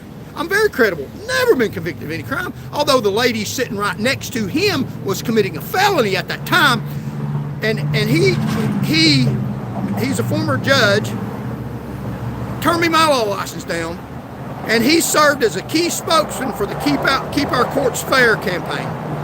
He served, so Mr. Barker, even though he's dead, he done a lot of damage to society. He wasn't a good man, didn't do right. I don't care if he is dead. Now, Mr. Trump, when somebody dies that's an enemy, he usually says good stuff about them. Maybe he doesn't really believe what he says. Because when I say something bad about somebody, them being dead doesn't change what they did. It doesn't. There's nothing wrong. In fact, it helps when you talk about somebody that's deceased, that they've done wrong in their life. If you just do that for no benefit, that's wrong. But if you do it to try to correct their wrong, then it does no good to praise them when they've done wrong. Their legacy shouldn't be one of that wrong continue to succeed. Mr. Barker served on the Keep Our Courts Fair. Mr. Barker made our citizens suffer so his courts could benefit off the demise of Tennesseans. He was not a fair man. I've met him, seen him face to face. He was a crooked man. What he did was crooked. And he helped. I'll read you this right here. So these are judges that saying I can't campaign against them. I can't say bad stuff against them. I'm just telling you, just fairness, just common fairness. If you want to play by their rules, go ahead. I'm not going to. Their rules work for them. I'm not saying I'm going to break any laws, but I'm not going by their law-breaking rules. It don't work for me. It's not going to work for you. Their elections are pre-planned. Let's put a little cog in that. These are judges that campaigned against me, wrote lies against me. And I can't say that's not true, but they campaign, but I can't. They campaign, but we can't. We're not as good as them. They're better than us. They're better. I mean, everybody walks in a courtroom, they walk in, all rise, Honorable Judge so-and-so. They get to thinking they're better than everybody. I mean, what are you doing? You're saying that I'm not right about something? Hell yeah, I am. On the street here, on the sidewalk, I'm not in your dirty courtroom. I could say that. I'm going to say it. If you don't like it, then you go get your news channel and you go get your platform where everybody thinks you're God and you spit out whatever lie you want to. I don't care. I don't listen to your lies. I know they're lies. I'll be out here with my people on a public sidewalk speaking the truth to people that got some sense, that know how dirty the government is and want to do something about it. It's called VOTE, Voters of Tennessee Enraged. And we'll undecide the elections before they're bought. So these judges said I can't say nothing bad about them. That's true. What I'm saying about them is true. I know it is. I've seen it. But they can say bad stuff about me. They can say good stuff about each other. So you got a system that they want where nobody says anything bad about them. How dare you? They're gods. They are lords over us. But we can't say anything bad about them. But they can say bad stuff about us. And they can say great stuff about their little happy family. Really? I mean, that's America, ain't it? One side of the story. Wow. Whoa, yeah, they're great. Everybody's great. Judge Coke, you're a great man. Whoa, am I okay now? Can I have my law license now? You think I'm that stupid? Yeah, we tried that. We tried that, Mr. Coke. It didn't work. Let's do it my way this time.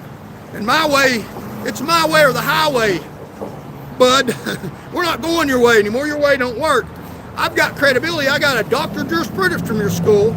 Your school gave me no way to make a living. Yeah, and you got a good way.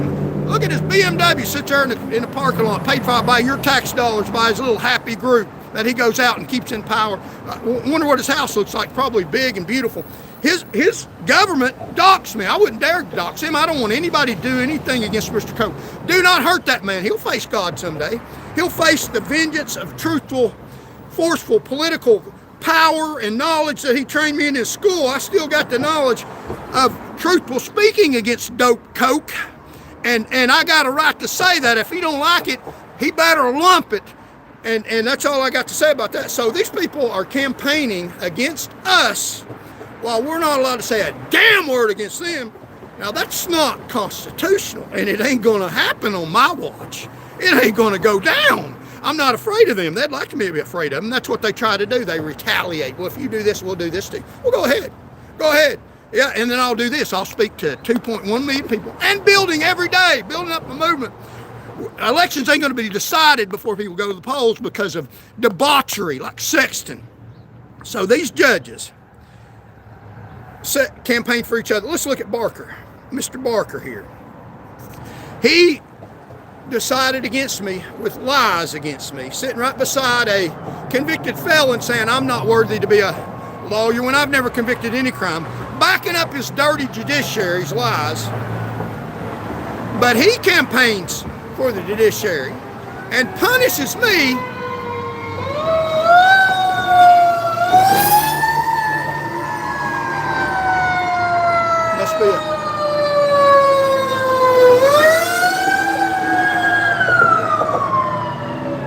must be a cat up a tree. Thank God for firemen. Thank them today for the risky work they do. So Mr. Barker won't let me campaign against him in the judiciary, truthful stuff, to let people decide whether or not you should elect them. They're in power, have power over you. So I can't say bad stuff, but he's out saying good stuff about the judiciary. Let's look at Mr. Barker. Key endorsements. Barker served as a key spokesman for the Keeping Our Courts Fair campaign. Keeping Our Courts Fair. Yeah, fair. How about the other side? Where let me write that. The other side. How is that fair? Is that fair? Mr. Barker, fair, keeping our courts fair. That's what he. But how about? Is it fair to block the other side? Is that fair? That's what he's doing? He was on the board that denied me my law license. He don't want the other side because I sat in his.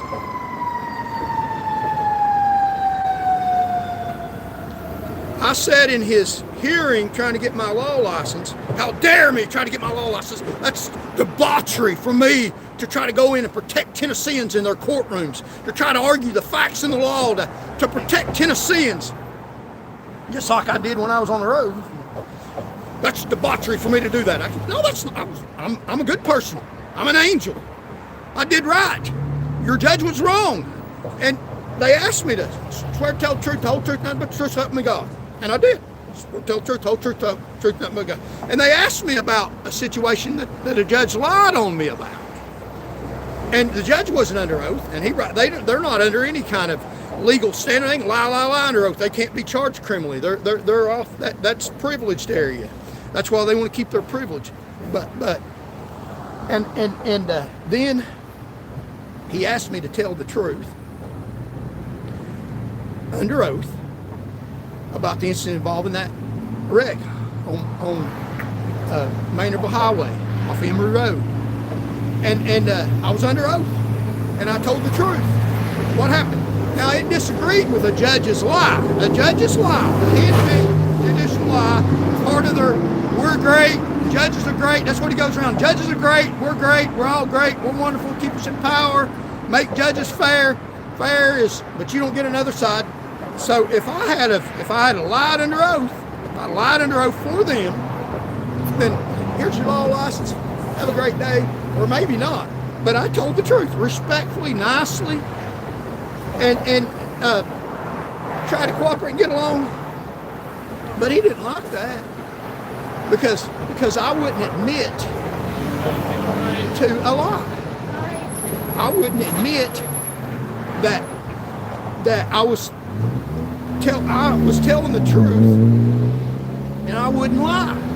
I wouldn't lie and I was under oath. I couldn't. But Barker is out campaigning for these very judges that expect you to believe their lies, but I'm not allowed to campaign. So he campaigned for, let me show you this. He campaigned for, this is a judge. Barker served as key spokesman for the Keep Our Courts Fair campaign. The other side, that's fair to block the other side, block me and you, endorsing Justice Cornelia Clark, Sharon G. Lee, and Gary Wade. Boy, he's a real winner. He specifically recorded television ads defending them against out-of-state special interest and partisan efforts to unseat them. So Barker, Mr. Barker, in all his glory, yeah, he's used to walking in the courtroom before, all rise, Judge so-and-so walks in, everybody standing up, and he may sit down, I'm a great man, look, everybody, yeah, no, you're not. He wasn't a great man. He wasn't a very good man at all. I met him. He won't let me speak the truth under oath, and he goes out and speaks lies about the judiciary, but I'm not allowed to say the other side. That's their system. That's why elections are decided before you go, because they will punish truthful dissent in every way. They got the power to do that. He wasn't a good man. He's deceased now, but his legacy should be one of someone who did not do right, who hurt Tennesseans. Judge Barker, hey, Mr. Cope, when you're deceased, and I hope you don't die, I hope you repent of your wickedness, of your lies. But when you die, I'll still say the same thing about you. Your death, your legacy, is not going to be one of greatness. You have the opportunity, you're still alive, correct your wrong. Talk truthfully about the judiciary. They're not gods. You all aren't good people. You haven't done good for the state of Tennessee. Tennesseans, is your life acceptable now? Are food prices affordable? Your electric bill okay? Do you have a place to live? Is your work environment all right? Are you paid fairly? Mass, I'm speaking to the mass population of Tennesseans, not the judiciary. Their life's just fine. They want to lie to keep it that way. It's wonderful. BMWs, fancy houses, beautiful gardens, wonderful power. Everybody loves them, respects them. Their voice is heard worldwide in legal proceedings for infinity. Their lies, some of them. But what about Tennesseans? What about we the people? We know who's going to be elected before they get there because of the lies, because of these people supporting candidates, but I'm not allowed to say anything against them. I'm saying stuff against them with forethought. So he supported Justice Sharon Lee. Justice Lee noted that Barker, now here's his legacy, according to them. According to me, I'm not allowed to say this though. Well, I ain't not allowed to say it. It's true. I've experienced it. I've met the man. I'm not talking about conspiracy theory. I'm talking about I was there, my feet on the ground, looked him in the eye, and he was deceptive towards me and made a bad decision hurting you. Justice Barker, Unjustice Barker, did that. And these justices here, Sharon G. Lee, and all these justices denied justice to me and allowed a foreigner to practice law in the state of Tennessee and won't allow me because I present the truth. So support for this is what Justice Lee noted that Barker was a mentor who encouraged and supported her after her appointment to the Court of Appeals and was instrumental and successful 2014 Supreme Court retention. So Justice Barker, the one that won't let me speak truth under oath, that wants me to lie under oath, a judge that wants me to lie under oath, he is out speaking about other judges, and other judges are speaking highly of him. But if I speak a different perspective, they punish me for that. Justice Barker, for the record, Justice Barker, I do not believe was a good man. He did me wrong and did Tennesseans wrong. He's out helping these people stay in power. I'm trying to ask people peacefully, don't vote for the judges that are in office right now. Any judge in office, don't vote for them. They're up for a retention election. Mark, do not retain them. No, every one of them. Send them a message. Defense of Gary Wade. Barker publicly praised his former colleague Gary Wade upon Wade's retirement in 2015, calling him one of the finest judges Tennessee's ever produced. So Gary Wade, Barker praised Wade. Gary Wade, one of the finest judges. Gary Wade was not one of the finest judges. That's not true. That's the elite praised an elite off your back. How's your food prices? How's the food prices for them? They live high on the hog throughout their wonderful career off your tax money. They live off your tax money. I think there's a song about that. And I'm not allowed to criticize them. I thought I had a First Amendment. They're judges, they're legal experts. I thought I had a First Amendment. You don't have no First Amendment right with them, these people. They don't honor your constitutional rights. You have to fight for them. You have to ask for them peacefully. Justice Gary Wade got dean of this law school right down here. Got a lot of money. Law school deans make millions of dollars just to have their name on the door. After he retired from the bench, and I did say bench, from I believe deciding against me, he got on with the law school here that I still owe money to, but I can't make a living from the law school. So he's benefited, but I haven't. So Barker praised his former colleague Gary Wade. Gary Wade got rich off you. And other judicial. Barker also endorsed local judges such as Tom Greenholt for Hamilton County Criminal Court, Pam McNutt Fleener for Hamilton County Chancery Court. Barker, the man that's deceased now, that denied me my law license. In my law license hearing, when he was denying me my law license, he's a judge. He knows about unfairly prejudicial evidence. He brought up stuff against me. Well, I'm sitting there, have to go through their crooked board. He brought up stuff against me. Him sitting right beside somebody that's committing a felony of dishonesty at the time, challenging my character. My character's pretty good. Tennessee judiciary, your character needs to be examined.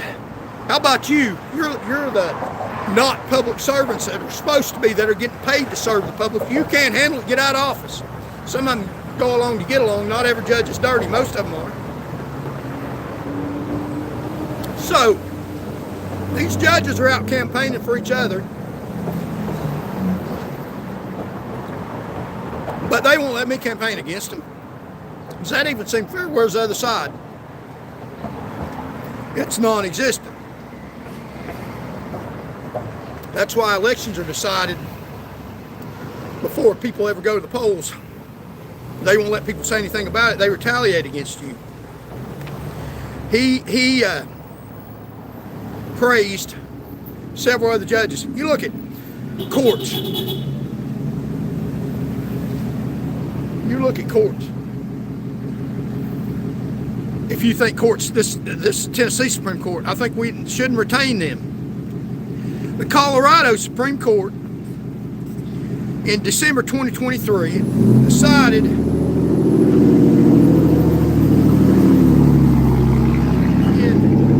Anderson versus Griswold that former President Donald Trump was ineligible to appear in the Colorado's 24 presidential primary.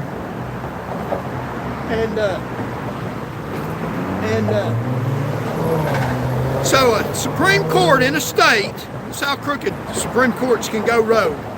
A Supreme Court in a state took somebody off the ballot in trying to control the whole federal elections, which is wrong and dirty. And Tennessee Supreme Court is rogue too. They control who gets law licenses, not based on criminal activity. One of their own judges will commit a criminal act of dishonesty, based on blackballing, based on rigging elections, based on controlling stuff. So the Colorado Supreme Court actually made a ruling, a rogue ruling, to keep a candidate. It wouldn't matter if it's Democrat or Republican. Made a ruling to control the whole United States of America. Supreme Court in Colorado did that. How wicked can state courts judges be? Very, very dirty. And I'm telling you, they're dirty as hell in the state of Tennessee. You need to do something about it. It's already decided who's going to be elected before the ballots are ever cast. They're telling you who they want you to elect. Let's put a cog in that. Let's elect who we want to elect. So December 23, the Colorado Supreme Court ruled in Anderson v. Griswold that former President Donald Trump was ineligible to appear on the Colorado's 24th primary ballot under Section 3 of the 14th Amendment.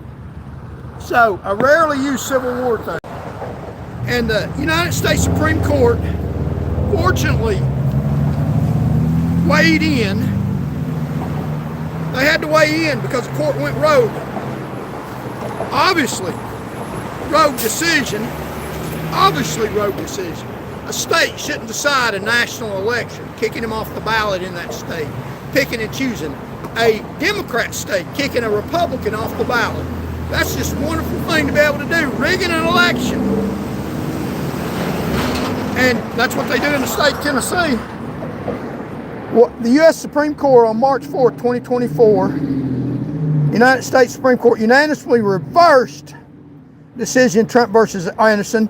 The justice held that individual states cannot disqualify a federal candidate under Section 3 of the 14th Amendment, and only Congress has that enforcement authority. Trump's name had already appeared on the ballot during that year. So whether or not you believe that Trump should have been on the ballot, or agree with Trump being elected, he should have been on the ballot.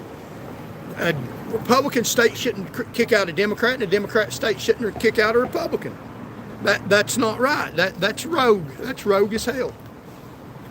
And the Supreme Court, the United States Supreme Court, had to step in and deal with that. Section 3 of the 14th Amendment says someone who previously swore to uphold the Constitution and then engage in insurrection can't hold federal state office. Rarely invoked post-Civil War provision. That didn't apply. He didn't commit insurrection, I don't believe. So these judiciary in the state of Tennessee rig elections. They run for each other, praise each other to high heaven, and they will not allow dissent. They won't allow me to say the other side, that I don't agree with them. I don't think we ought to retain them.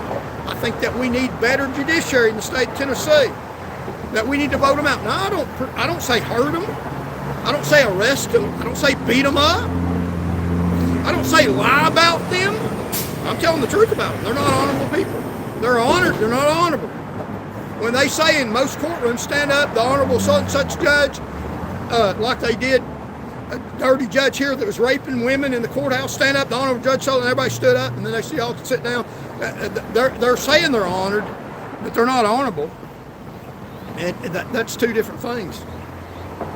And they're rigging elections before they're ever decided, and that's not right. So campaign money comes from vice and addiction. Economics, politics start protecting the pipeline instead of protecting the public. So I'll say it. Who owns your vote and who owns the system? Debauchery. Cameron Sexton getting money from a loan place, a loan shark place, I believe, in my opinion, that has at the same table the money that you just got from a loan shark can be gambled away at the same table. Was the license of that company, owns the same company that gives loans at a high interest rate. You can gamble that same money away back to them, and they can sue you if you don't pay the gamble money back instead of buying milk for your kids. That company gave money to Cameron Sexton's political campaign to buy his name and power, and the Election Commission revoked the license of that company. Cameron Sexton took the authority of them while he's in power, because he's getting money from them, took their authority away for them to revoke their license and gave it to another governing board so that that'll never happen again. And a judge gave them their license back, one of Tennessee's judges. So,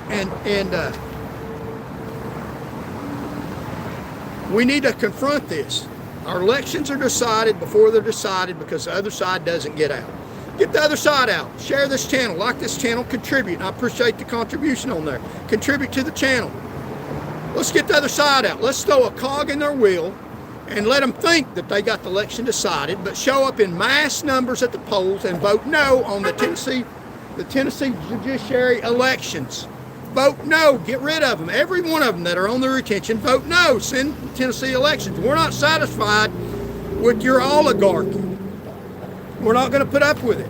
They don't want me saying that. I got a right to say that. They got a right to go around and brag on each other that are in their little oligarchy. I got a right to try to tear it down. I wouldn't hurt them. They will hurt me. They're violent, dangerous people. Everything they say about me is true about them. That's why they're saying it. That's where they got it from. How do they know it? They look in the mirror and then accuse me of it. Everything they say about me, I'm the exact opposite. That's the truth. So here's Sexton. In this, we traced the money. ProPublica reports Advanced Financial gave $105,000 to Speaker Sexton and his PAC overtime. Then we traced the setup. ProPublica reports borrowing and funding a betting account could happen at the same storefront window, and Sexton got rich off that. And then you trace the rule change. ProPublica reported the lottery board moved against Action 24/7, and Sexton pushed legislation that shifted sports betting oversight away from the lottery, and ProPublica says the lottery investigation ended after that. So he's getting money from this company. It's allowing legal betting at the same place where they're loaning interest money at a high rate. They get their license revoked. Cameron makes it where they can't revoke his license anymore because he's getting money from them. Courts don't always look like fraud. It looks like rule adjustments that shifts power without headlines. Who controls registration? Who gets into the field? That's not conspiracy, that's mechanics. So registration closes 30 days before election. People who move late, decide late, wake up late, don't get in the gate. So they have a long window before, if you don't get registered before that window, before the election, you can't even vote. That needs to be changed. Registration drives face strict rules, fast turn-in requirements, and penalties that pressure alone discourages some groups from even trying. So vote and ask people to vote, word of mouth, because some of these voting drives that have been set up to get people to vote, that get people registered, face stiff fines if they do anything wrong, because people in power, the judiciary, don't want people to vote. They're afraid they'll get voted out of office. Encourage people to vote.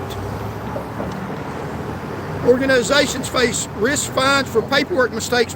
Participation shrinks. Fewer drives for new voters. But you can ask people to vote. Who benefits from fewer new voters get registered? Usually the people already in power, and they're benefiting well. That's how elections are decided before they're even decided. Ballot stuffing. Bought does not equal ballot stuffing. I'm not talking about stuffing ballots. I'm talking about shaping the field before the game starts. They shape the field before you go to the polls. They stop dissent, punish me, punish other people for speaking the truth. They're allowed to say whatever wonderful, beautiful thing about their friends, but they won't let anybody say, don't reelect them. They punish you for that. That's designing the, there's some of my fans, that's designing the environment before the election. That's how it's decided before. If money shapes visibility, Cameron Sexton, $105,000 over the few years from a company on debauchery, in my opinion. He gets his name out more. He's got several billboards on I-40. Cameron Sexton, people before politics, and gambling before milk from high interest, and gets his money out, gets his name out there in a good light, in an honorable light. But he's not honorable, I don't think. Does he tell you where he gets the money to put them campaign billboards from? Little children lacking food because their mother or their daddy gambled it away because they had it real convenient there in their little circle of debauchery. If money shapes visibility, it does. He got money from a dirty company. I think they're pretty dirty for doing that. And Advanced Financial may help a lot of people. I don't think they should be involved in gambling at the same table. And rules shape access, and the field isn't level, it's tilted. It's way tilted. It's knocked all to hell. There's not another side. It's broken. The only side that's up is theirs. They'll beat on you. They'll arrest you. They'll beat you. They will try to kill you, I believe, if you speak against them. They will take your livelihood. They'll take everything you got if you speak the truth against power, and they're allowed to say how wonderful they are, how wonderful we are. Judges campaigning for judges. How we're wonderful, we're wonderful, we're wonderful. And that's all right. Go ahead and say that, judges. That's fine. Brag on yourself. Pat yourself on the behind if you want to. Run around, do all that stuff. Hug each other. Talk about how great and wonderful you are. Put out your lies in judicial rulings that I know are lies. I've seen some of them. And brag on law enforcement that kills people and does dirty stuff and lies under oath and look over their lies. And that's fine. You do that. You've been doing that pretty damn good. You've been real successful. But then somebody comes along and says, wait a minute now. This ain't working for us. It's not working at all. It's hell out here. And we're giving you a good life. And you're supposed to be giving us our constitutional rights. And you're not. And I'm saying against that. And they start arresting me. They start denying me my livelihood. They start trying to punish me and telling me specifically, word for word, you cannot speak against us. No. And I showed you where they said that. That's crooked as hell. Go along. I'm not going along. When they tell you don't say bad stuff about the judiciary, even if it's true, we'll punish you, then they're saying that hurts us. That hurts us. So crank it up. I'll crank it up. Lisa Perlin, the judiciary in Tennessee, for the most part, is crooked. They're dirty. She told me not to say that. I said it again. She don't like it. Go brag on the judiciary. You already do. You're one big, happy, rich, lustful family that's got so much money it's not even good for you. Is your BMW running good today, Lisa? Are your judge friends ruling in your favor? I mean, really? Are they stomping all over soldiers' blood that fought for the Constitution? That even a homeless person has rights against you that you don't recognize, that you don't have to. God honors it, and the people need to stand up and vote, and you all are, and thank you so very much. I'm just telling you the God's honest truth. God sent me to you, the people. They won't let me practice law in a courtroom with their debauchery, sick, nasty, smelly, dirty, crooked judges for the most part. So I'll talk to you here on the street where they harass me out here and tell you the truth. Word's getting out, lying Lowell Russell. And that's another state representative that has some crooked rules, trying to get rid of troopers on the road, not training them appropriately. So according to Americans for Tax Fairness, just 100 billionaire families poured $2.6 million in the 2024 federal elections, about one of every $6 spent. These rich people are buying elections. They're getting rich off debauchery, a lot of them, off your demise, off gambling loan sharks, and putting people, giving people honor that are not honorable. So we have campaign finance laws, but the Supreme Court has decided that they don't apply to corporations unless they directly contribute to political campaigns. So a rich corporation can do political ads promoting a candidate or an ideal candidate is running on, as long as they don't specifically say vote for that candidate, and they can spend as much money as they want, and they got truckloads of money that they've got by exploiting you, that the candidate that they're for is going to continue to stay in power and make laws better for them so that they can exploit you more. Why do you think your price of food is going up? It's not by accident, it's by exploitation of the poor and the weak and the needy and the mass populace of Tennesseans. They're afraid we'll get together. There's more of us. Only about 30-something% of the people eligible to vote in Tennessee voted in the last election, because people thought, and it was decided before the election. And it is because of the environment, but we can put a cog in it and not let them decide it before. So according to Americans for Tax Fairness, just 100 billion families poured $2.6 million into the 2024 federal elections. About one of every $6 spent was by these rich people. The report says billionaire political spending is up 160-fold since Citizens United in 2010. Citizens United is the Supreme Court case that said corporations have a freedom of speech right. They can spend out as much money as they want as long as they don't directly cooperate with a political campaign, and they spend megabucks on political candidates that will pass laws like Cameron Sexton that favor them and put judges in place that favor them and rule against you. Most of the money didn't go directly to the candidates. It went to super PACs where donations can be unlimited. That's how elections are pre-decided.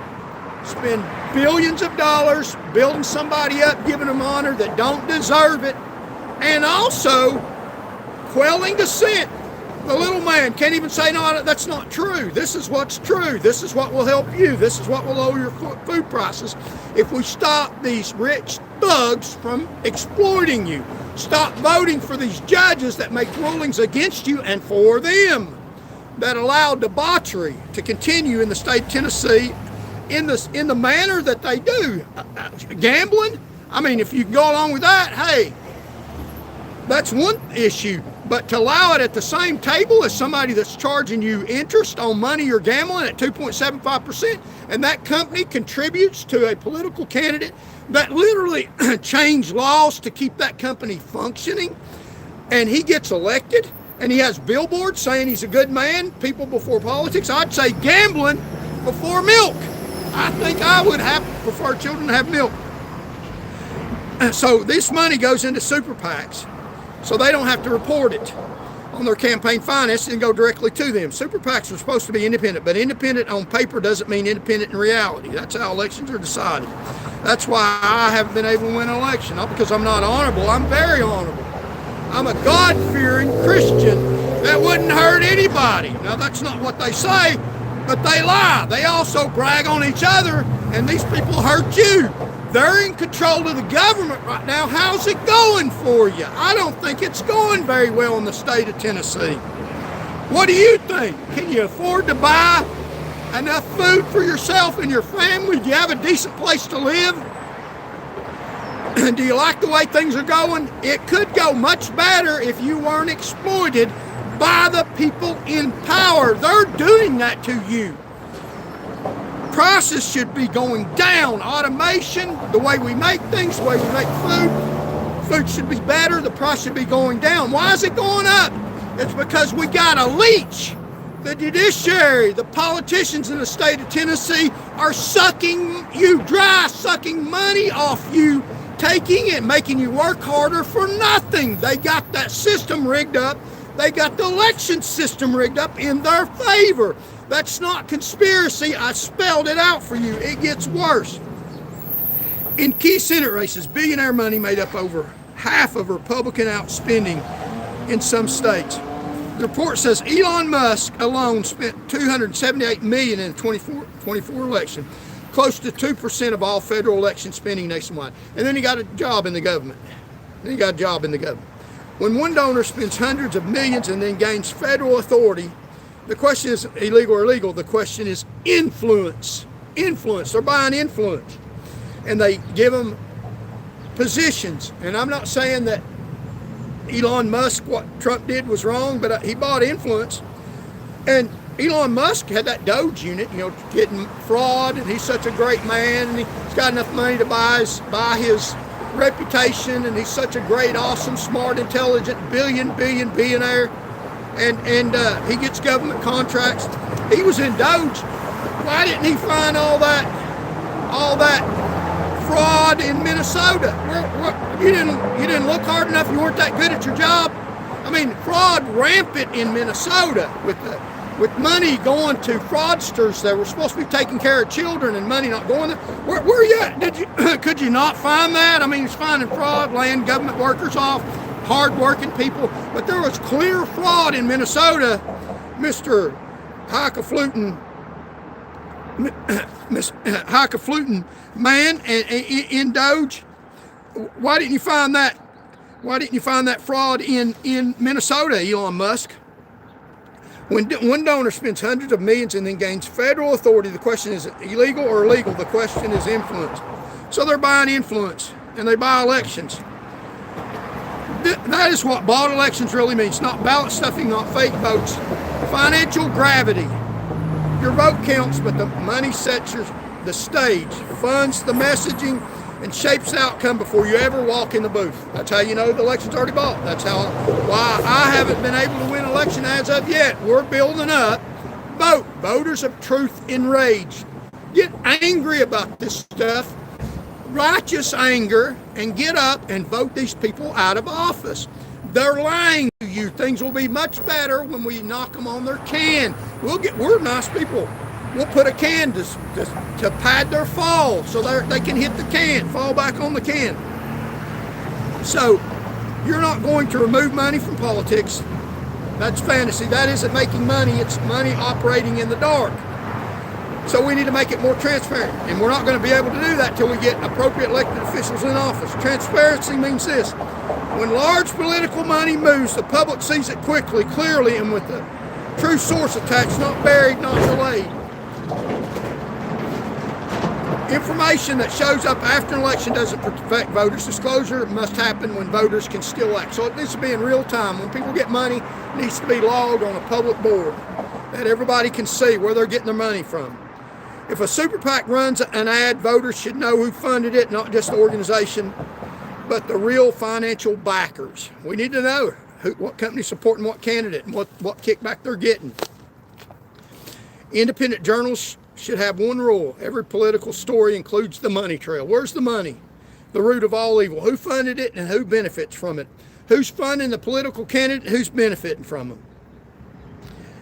Take any industry, drug companies, defense contractors, tech grants, they all donate.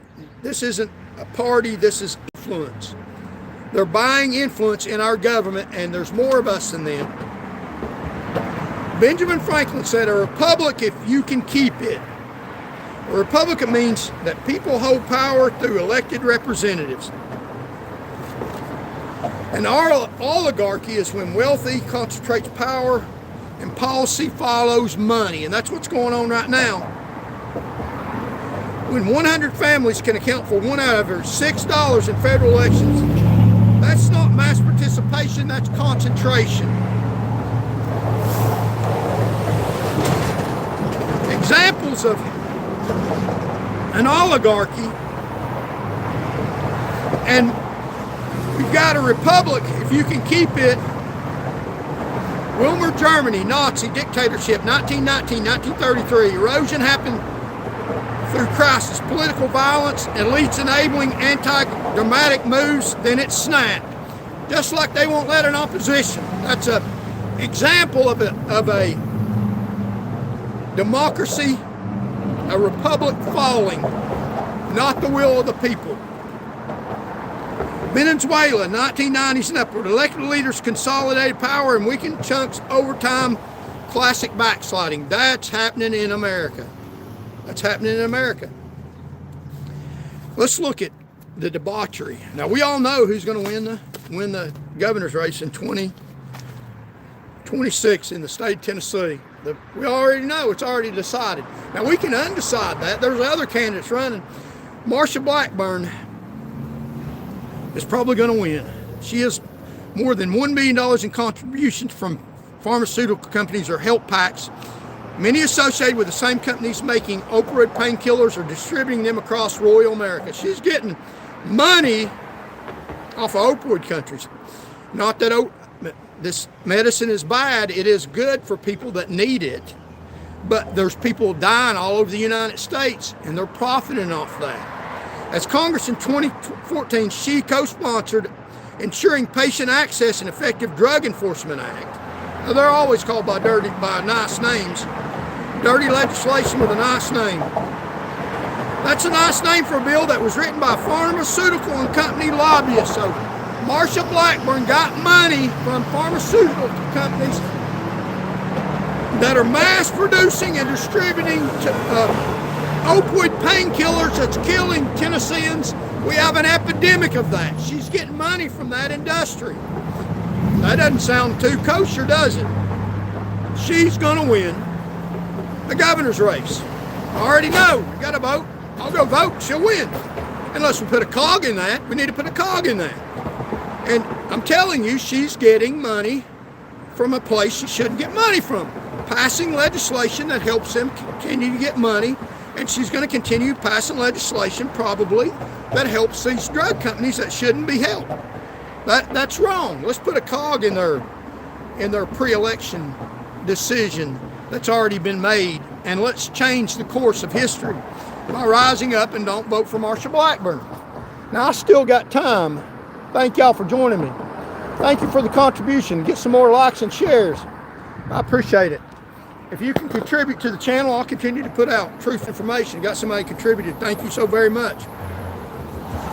Since Blackburn first ran for Congress, got $1 million from a PAC, from pharmaceutical companies. And in 2014, she co-sponsored an Ensuring Patient Act and Effective Drug Act. That's a nice name for a bill that was written by a pharmaceutical industry lobbyist, and one that significantly hinders the government's ability to haul suspicious shipments of narcotics. They don't want their narcotics shipments slowing down. They're getting money for it. If you write legislation that helps protect Tennesseans from illegal, addictive opioids, then you cut their money. So she gets money from them, so she's literally listening to what legislation they want, putting it into law, because she's getting paid by them all the money. A 2017 investigation by CBS News and the Washington Post into how the bill became law named Blackburn as the key backer of the legislation. Later, she said the law may have had unintended consequences. An official with the Drug Enforcement Agency said he had briefed her in 2016 on how the law would worsen the opioid crisis.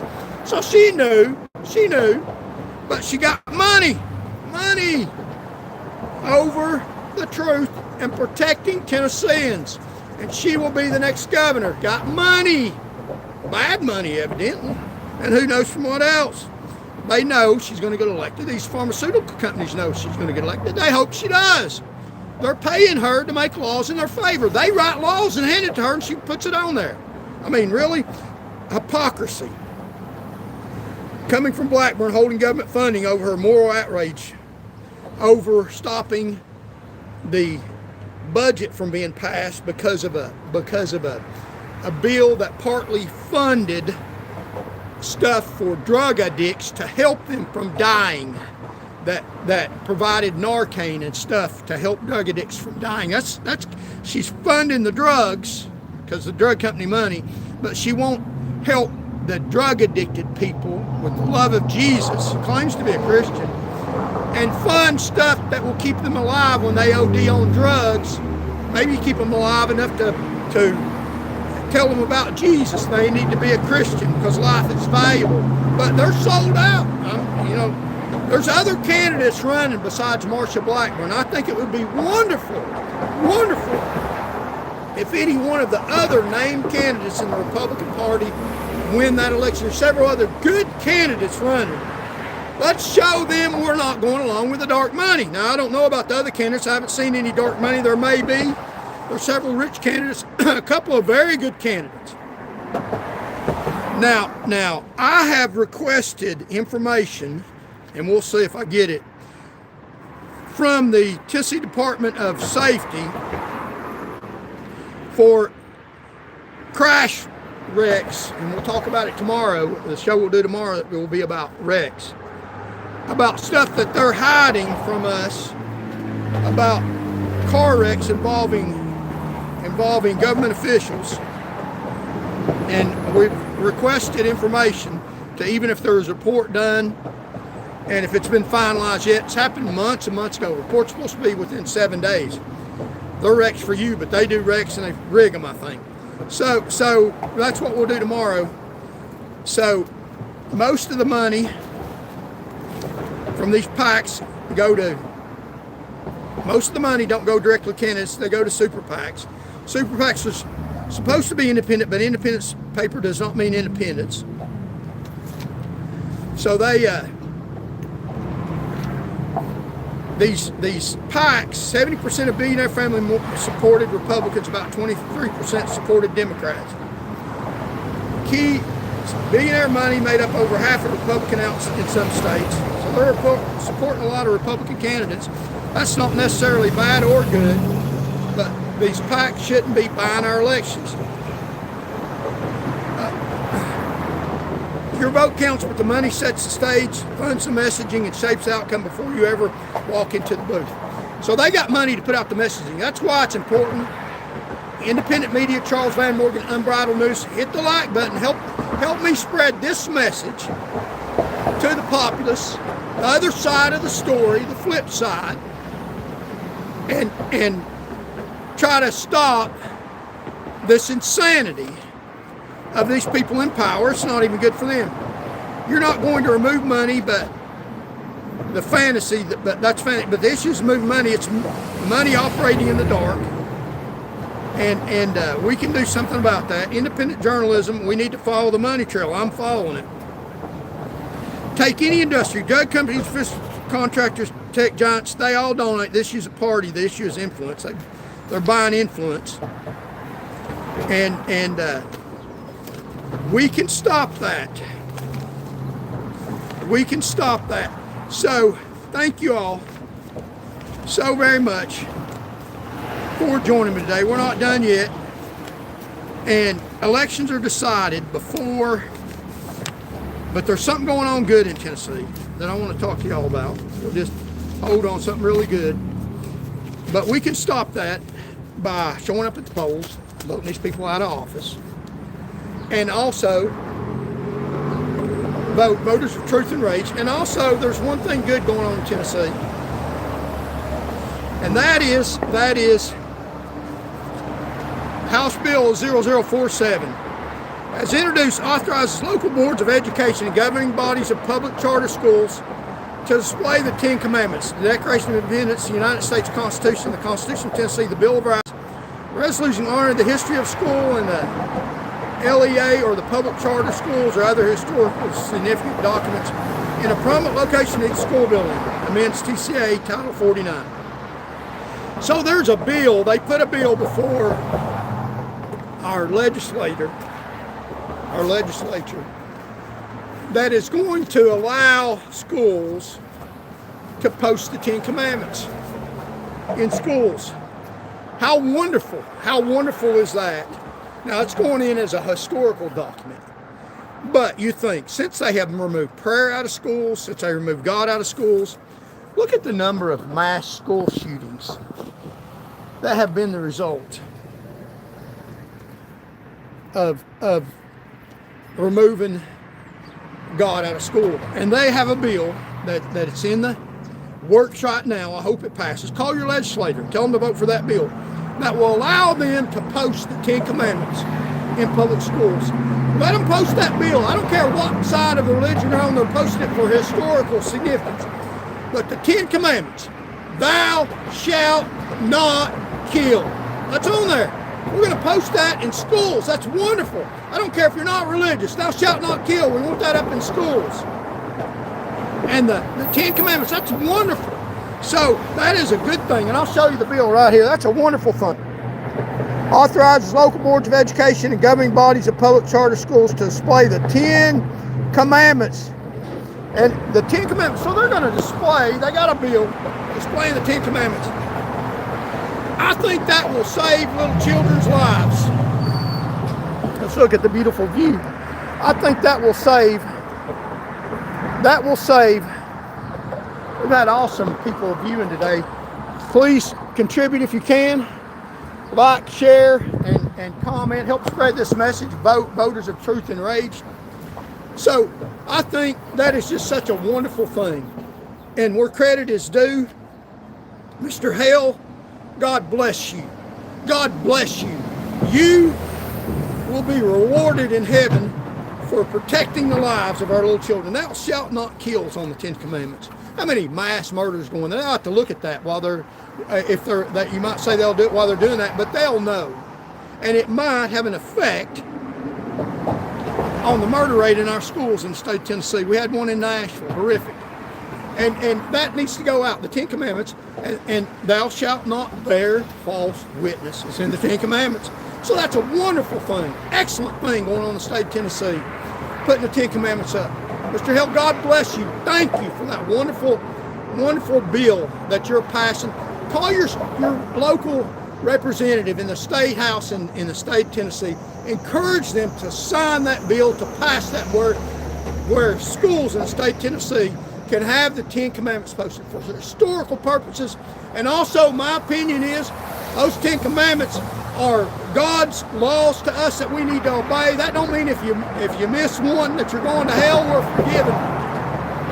But children need to know there's a standard. It's there. And I had the benefit of learning those Ten Commandments. And so it should be there. God bless you all. Thank you so very much for watching. We have an outstanding viewership today. Remember to vote voters of truth and rage. Vote judiciary out of office. Don't retain them. That's what I think. I don't want me saying that. I'm saying it. And remember, try to be on here tomorrow. We'll talk about the cover-up, I believe, by the Tennessee Department of Safety. And troopers, I'm on your side. God bless you. Stay safe. And I'm on your team. Knoxville Police, I'm on your side. Obey the Constitution. Obey people's constitutional rights. And I have friends that are Knoxville Police. They're a great organization for the most part. Thank y'all so very much. And as I always try to say, God loves you and I do too.